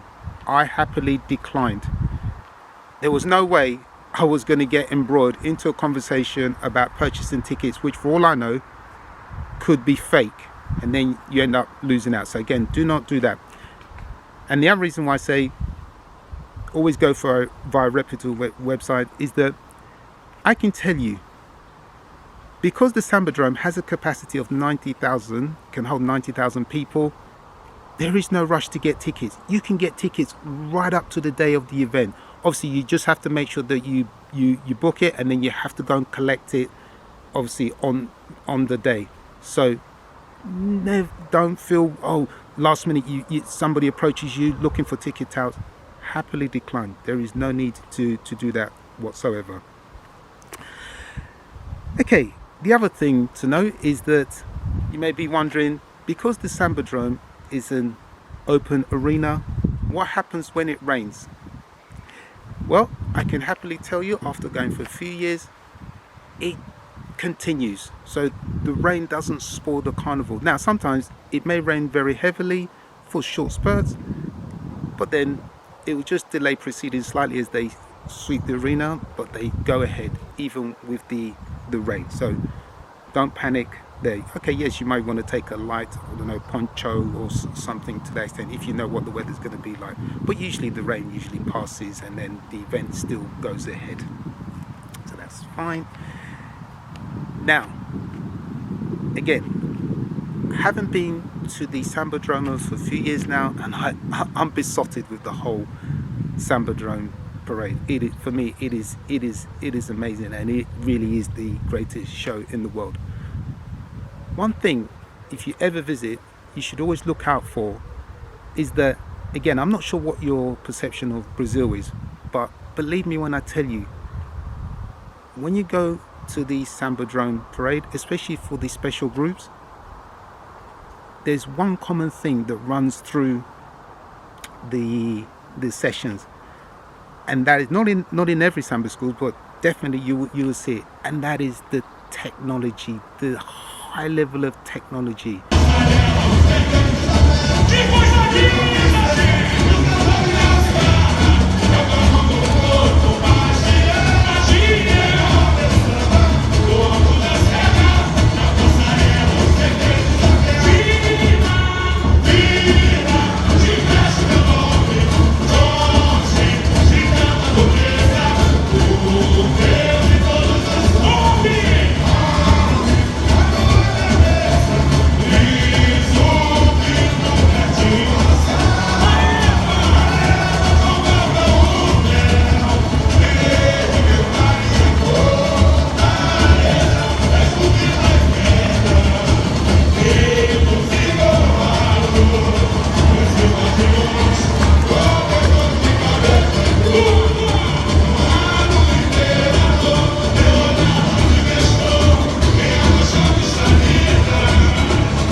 The other thing to note is, obviously, you have, as I mentioned earlier, you have the Champions Parade. Now, you might ask, well, how do they determine the champions? And yes, as I mentioned earlier, they are being judged by judges on the night. And then what happens is that a few days before the Champions Parade, well, especially this year in April 2022, when I visited, it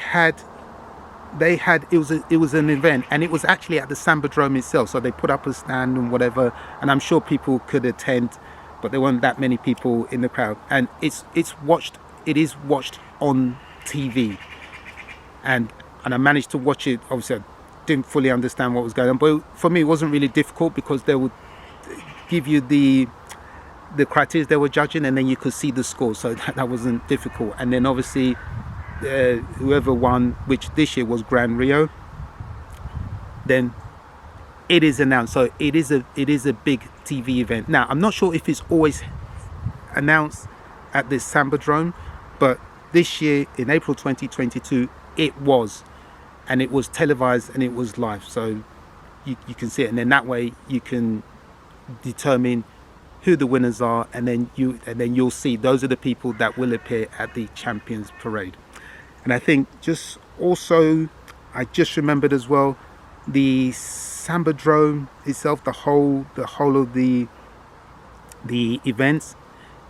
One thing you have to remember is that because a lot of Brazilians cannot afford to purchase tickets for the Sambadrome, so what they do is they watch it on television. So again, when you get your tickets, they're like, I can equate it to Charlie and the Chocolate Factory, where Charlie wins the golden ticket. Those are what those tickets are like. Of course, if you're traveling to Brazil and you're not staying with family or friends, you will need somewhere to stay. So your options are pretty much hotels. If it's an apartment you're looking for, you're probably going to look for something through Airbnb. And if you're on a really tight budget, and I appreciate those who are on a tight budget, that's why I mentioned this, you do have hostels. Personally, I tend to stay in hotels. I can speak from that front. The other thing to know is the period that you intend to travel to Brazil. So for example, they have their high season, which is their summer, and that runs from around November to the following April. So you can expect prices to be high during that period. And then, just to add to that, if you're going for, say, for example, Christmas and New Year and Carnival, the prices are even going to be higher. So my best advice is to book in advance. How far in advance? You can gauge it. So for example, I'm now putting this video together between August and September 2022, and I've already got my eye on traveling to Brazil for Carnival. I'm not sure of the date. I can't remember if it's February or March 2023. As I said, I've got my eye out already. So just to give you an idea, you know, in terms of, oh wow, okay, he looks that far in advance. So it just gives you an idea of how far in advance you should be looking. And of course, if you can secure something in advance, fantastic. But again, one thing I've noticed from, and I think it's because of COVID, obviously the hotels in Brazil, I guess obviously they lost out during COVID, so they're trying to protect themselves. So what I've noticed is before, when you booked, so I could book, say for example, a hotel for next February now, and usually what would happen is I can reserve it and I can cancel it up to like a day before. But I've noticed a recent trend where if you book it now, there's no guarantee that you will get the refund. But I think what some of them have been a little bit flexible and saying, well, okay, well, if you cannot make it that date, then you can, I guess, move it to another day. So again, do keep that in mind. That's something I've noticed very recently, and as I said, that's as a result of COVID. All right, okay, so let's move on. Okay, of course, one of the reasons I'm sure you travel to Brazil is for the weather. I know I certainly do. So for example, the weather's pretty good all year round, and as a result, Brazilians don't know what cold is because the weather is generally pretty good. And again, their summer season runs from November to April, as I mentioned earlier. So that is their summer season, and that's when it can get really hot. So, and again, not just hot, but also the humidity. And as a result of that, you're not really going to be wearing much when you're moving around. You do get some rainy days, which is nice because it just cools things down a little bit. And I remember one day when it rained, I'm sure I mentioned previously, that when it rains in Brazil, it rains. And their drain system cannot handle the volume of water of rain coming down in a very short space of time. And I remember I was walking around Rio, and it was evening to stroke nighttime. Honestly, I had to seek refuge in a Subway store, and even then the water was still coming into the store. And you saw people, they were up to probably not even up to their knees, but just it was amazing. Just within a short period of time, that volume of rain, oh my god. But I said eventually it does take a while for the drainage system, especially in Rio, to accept the water. But initially, no. When it rains, oh, it just hangs around for a while. So yeah, so that's somewhere where you can get caught out. All right, moving on. Dating.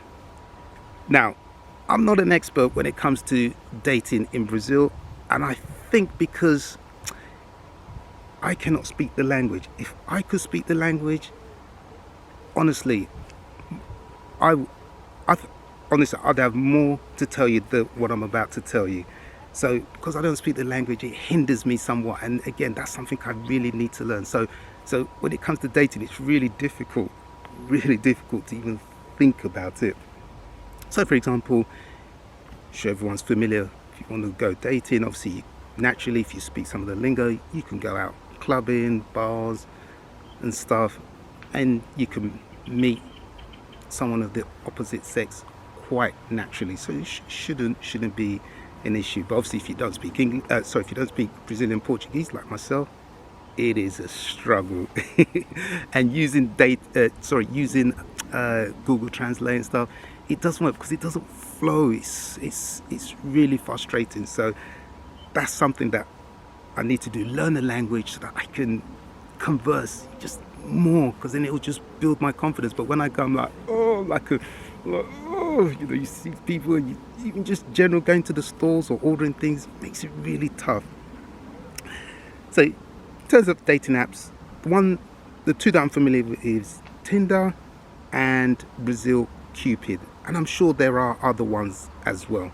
So again, just those two I'm definitely familiar with. The other thing to know is when it comes to dating in Brazil, so if you're a guy after the opposite sex, one thing you have to bear in mind is that the guy always pays. So just keep that in mind, and then you won't get them be thinking, oh, when is the lady gonna dip her hands in her pocket and stuff? No. It's a different system over there, so the guy will pay. The other thing about dating in Brazil is that Brazilians, the women, they're direct. If you like somebody, you can approach them. Again, if you speak the language or some of the language, they're direct, and they'll tell you if they like you or not, and vice versa. If they like you, they will approach you. No doubt about that.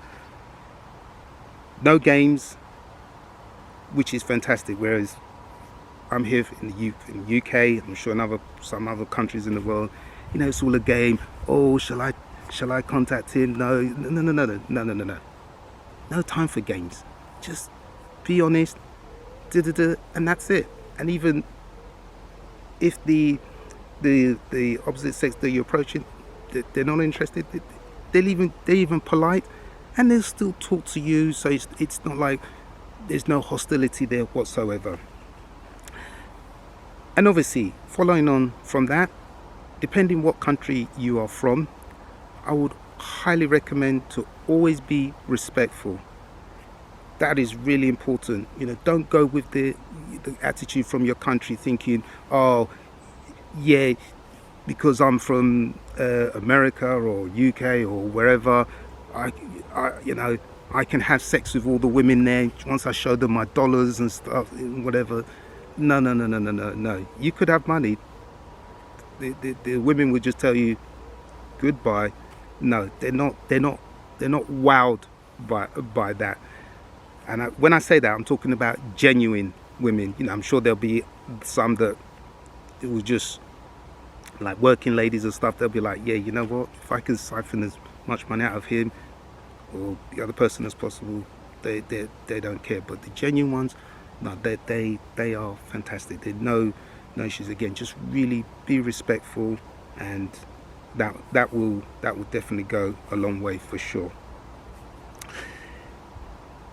Again, as I mentioned earlier, you can learn a bit of Portuguese. It will help you. Again, so I'm not sitting there like some martyr I'm struggling with the language myself, and as I said, that really hampers. Like if I want to go dating, I see somebody and like can't converse. Do you know how frustrating that is? It really is.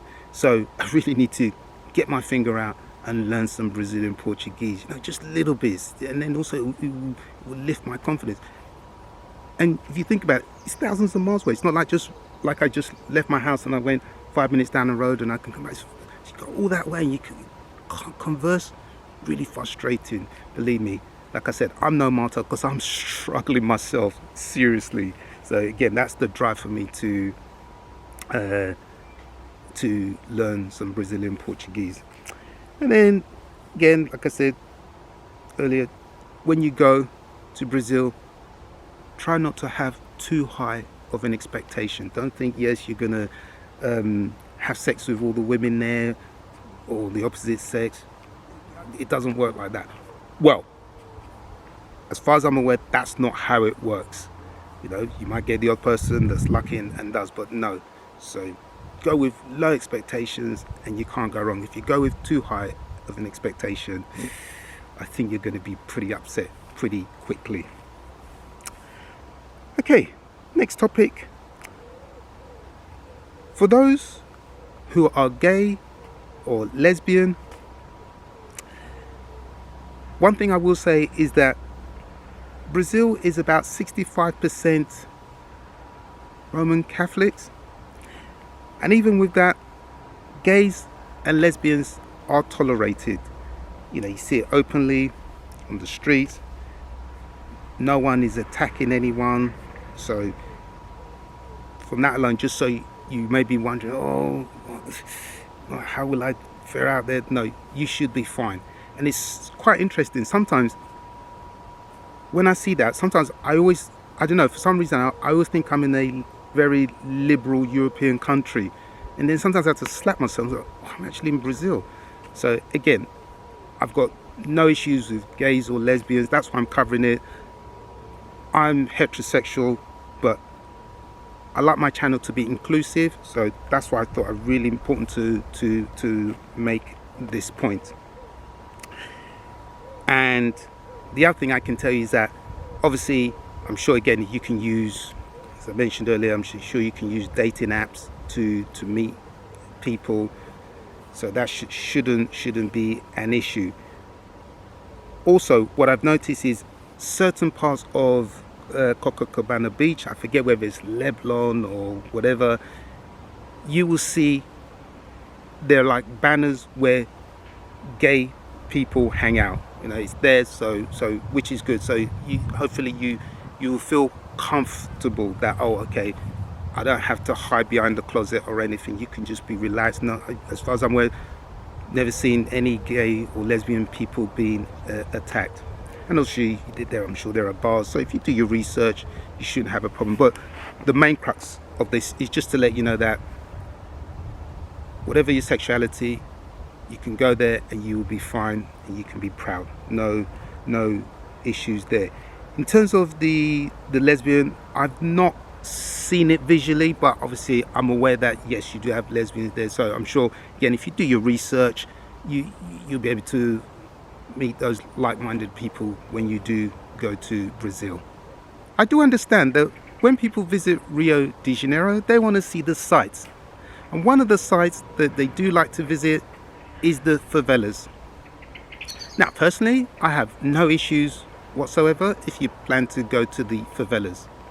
But whatever you do, do not go alone, or don't even stray into the area. If you do want to visit, make sure you go via a reputable tour guide. And I'm sure wherever you're staying, they will have some information about tours to the favelas. Personally, I've never been.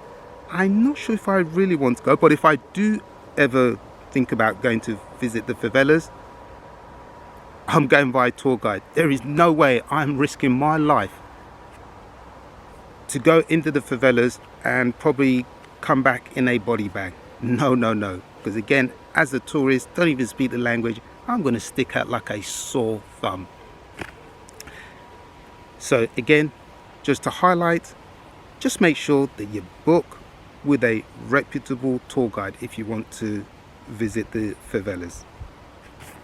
Obviously, as you're traveling around, even say within Rio de Janeiro or around Brazil, I would highly recommend, yes, you're going to have your passport with you, or your passport and or national ID card, whichever. I would highly recommend that whilst you have the physical copies, if you can take paper colored copies, that would be a real help. Why do I say that? I guess probably for two reasons. So firstly, sometimes you don't always want to have your physical passport or ID card with you, but if you take a copy, that will allow you, I'm just assuming, maybe to go to certain clubs or bars or whatever. And I just think it's safer to have a photocopy rather than have your physical original copy and then lose it. Okay, yeah, you could argue, regardless of whether you have the original physical copy or the photocopy, if you lose either one, someone, you know, can use your details, you know, for misdemeanors. ATMs, so those are the machines that you use to take money out whenever you're running low. Now, my advice is, if you can use the ATMs that are inside buildings, that would just feel much more secure. So maybe in shopping centers, in banks and so forth. So rather than the ones outside, because again, you're in a different country, you're not sure whether someone has put something in and is reading your card details. They may be watching you from afar, and you may not realize, because again, sometimes because of the humidity and the heat and everything, sometimes you're not always thinking as clearly as you think you are. So I would highly recommend using the ATMs inside buildings. If, for example, you do have to use the ATMs outside, if you're going with a friend or two, if they can just stand turning their backs to you so that no one is looking over them and your shoulder, then that's an option. But again, just something to be aware of. Yes, I do understand that sometimes you are going to be stuck. You know, not everything runs smoothly. Sometimes you are stuck. Maybe you've lost your money and you need to go to the nearest ATM to get some cash so that you can get a metro ticket to get to your hotel. So listen, I live in the real world, so I do understand. But again, just be aware. That's the point I'm trying to make there. Okay. On the next point, in Brazil, and again, I won't just say solely Brazil. I notice, because again, I'm into fitness and stuff, so I tend to notice it wherever I go around the world. There are always the people that are fitness conscious, and Brazil's no different. You'll see a lot of that. So along Copacabana Beach, the whole stretch of it, they've got specific lanes for those who want to run, those who want to cycle, those who want to use the electric scooters, and I think electric bikes as well. So that's very, very popular. And also, you'll see a lot of people on the beach playing volleyball. Don't really see people playing football or futebol. Don't really see it. Okay, you'll see them sometimes by the beach. They'll just, it's like keeping the ball up. So, and they're really good at it. You know, they could do it on the sand. Absolutely amazing. Yeah, and you'll see people playing all different types of sports. So it's a very, very fitness conscious society for sure. So again, so if you're into that, you shouldn't have a problem. Plus, you have gyms, so you're not going to have a problem. So if that's what you're into, you're going to be quite at home in Brazil. This is one of my favorite topics. Yes, FOOD, food. And in Brazil, you have no issues when it comes to food. You got plenty of eateries, especially in Rio de Janeiro. I don't think there's any street or corner you don't turn and there's always an eatery, and they cater for all types of people. So whether you're vegetarian, you know, you love your meat, they do have buffets, or you can eat buffets. There's food for everybody, so you will not have an issue there. One of the things I love about their food is that it is not processed. It is very natural, and you can tell. So if you eat a fruit, you don't feel like it's been designed or injected to come out like in a perfect shape or taste a certain way. It is natural, really nice, and you can tell even within your diet. You can tell that you are eating very well. So again, I love the fact that food is fresh in Brazil. So again, in terms of their national food, they have what's called feijoada, which is like a stew pot, and it has some meat and other, I think it has beans and stuff and whatever, and then you have that with rice. Again, everyone's different, but I tend to eat with my eyes. So if something doesn't look appealing to me, I'm not even going to taste it. This is just me. So again, everyone's different. I don't expect everyone to be like me. I took one look at it, the feijoada. I said, no. Now, what I'm aware of is that if, for example, you do not want, I think you can have the feijoada, but without all the meat and stuff in there. And you can have it without that, and I think it's called feijoa or something to that extent, but I'm sure somebody will correct me. So again, that may be more palatable. But again, so that's yeah, like I said, the food is fresh. So in terms of typical meals, you have like the feijoada, or you can have obviously rice, very popular, all types of meat. If you're vegetarian, shouldn't have an issue whatsoever. Again, you eat fresh veg and you feel, yeah, this is really good. Sometimes some of the dishes, they come with like a soup, and other times as well you have the choice of fish, which is peixes. So that's an option. I do like their fish, really nice. Again, just feels really fresh. So that's thought it'd be like sort of your typical regular staple meals that you can have. I'm sure there are other ones that I can't even comprehend, but yeah, so that, I said, no issues with food. I think I mentioned before, you have all you can eat buffets. So again, no problem there whatsoever. And the other thing I love about the food in Rio, especially in Rio de Janeiro, is that I don't think you can even turn two streets without there not being an eatery somewhere. There's always somewhere, eat food and stuff. It's just, yeah, it's just got a really nice vibe to it as well. Oh yeah, very good indeed.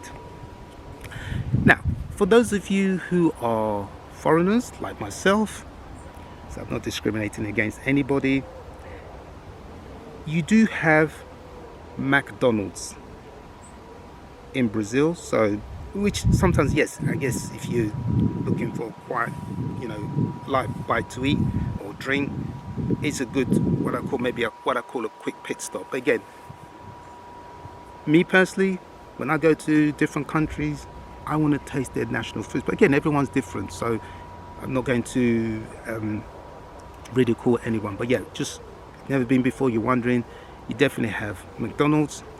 And the other store that you have, which you should be aware of, they also have Subway. So, and I must admit, I do frequent that a lot, because again, the food is healthy, it's fresh, and even there's Subway to the Subway in your country, I'm sure you may notice will be different. So again, for those foreigners who familiar with certain foods in the country, so McDonald's and Subway, they are in abundance in Rio, and I'm sure in other parts of Brazil as well. Besides the feijoada being the national dish of Brazil, a very popular drink in Brazil is called let me pronounce this correctly, Caipirinha. I hope I pronounced that correctly. And what can I tell you about this drink? So just to give you the ingredients, so it's made of if I pronounce this correctly, cassasha, which is usually white in color. Also, it's mixed with crushed lime, sugar, and ice. And if you ever have it, the Caipirinha, you'll see it being made right in front of you. You just go, yeah, they make it right in front of you within minutes, bam, bam, bam. Psh. Oh, it is a sweet but lethal drink in a good way. I remember the first time I tried it, I thought, I could drink about 6 or 7 of these. No. I struggled with one cup. I can't remember what the size was, whether it's 300 ml or 500 ml. I struggled. And I tell you what, I struggled to the point, I remember it was the night time. I was struggling to navigate my way back to my hotel. And I just thought, wow, this drink is lethal. So yes, so do be prepared to when you do have some Caipirinha, your bearings will go a little bit. Yeah, and sometimes the hangover, depending on the individual, the hangover can be, not severe, but it'll take you a little bit of time. But yeah, it is a sweet but delicious but lethal drink. Yeah. Okay, moving on. I didn't mention this before, but it came to mind on the subject of safety. Now, one thing you need to be aware of, it's all well and good saying yes, be aware of, maybe when you're using your mobile device, not wearing jewelry and stuff and whatever. And again, because I'm assuming the people that are going to be watching this video are mainly going to be tourists visiting Brazil. Now, the tendency is, yes, you want to take your camera out, film things and whatever. That isn't a problem. That's fine, and you'll find you won't be the only one doing that. Now, what you need to be careful of is kids in groups. So they can be about 13, 14, 15, maybe to 16, about that age group, and you don't want them hanging around you because they're speaking in a language you don't understand, and you don't know. If you start getting into a conversation with them, they may be talking about how they're planning to steal your device or steal something from you. So again, they're usually in little cluster groups. It could be about 3, 4, 5. It depends. So again, just be alert. Be alert. Don't get into any conversations with any groups of kids. So that's really important. Yeah, I did forget to mention that earlier. So I thought I'd include that at this point in the video. Right, now I thought I'd leave this one till last, and that is, again, everybody's different, but I can tell you from my own experience, the very first time I went to Brazil, I think I was in tears. I know I was in tears. I remember I got off the subway station, I think it's called Sique Campos, and I walked down and I was on Copacabana Beach, carnival time for the very first time. I think I was very emotional because it's just somewhere that I'd always dreamed to go but never thought I would realistically visit. So it was like a watershed moment for me. So I was always in tears. Now, I think I was there for, I can't remember, maybe 2 weeks or something like that. But I'm going to tell you, I think the very second day I landed and I was walking around Rio, I was already depressed because I thought, I've got to return home.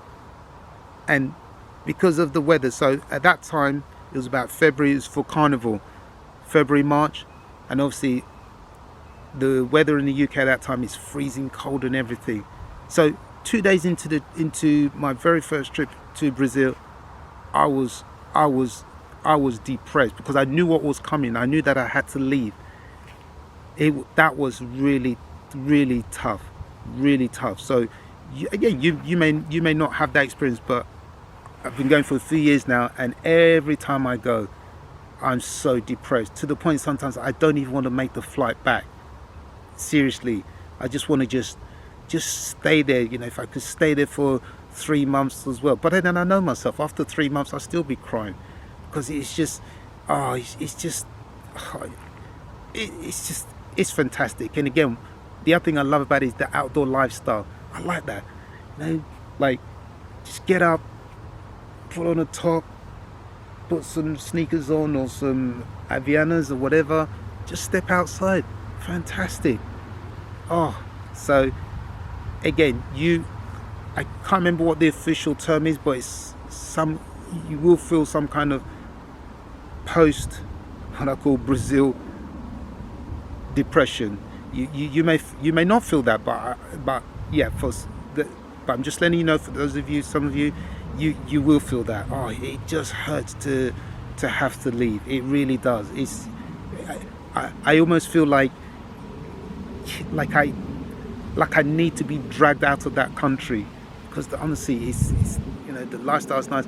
And again, I know that yes, when you're on holiday, it's different to living there, and I accept that. But it's just, geez, the leaving is a painful experience. So the point I'm making there is, yeah, you're likely to be depressed when you leave.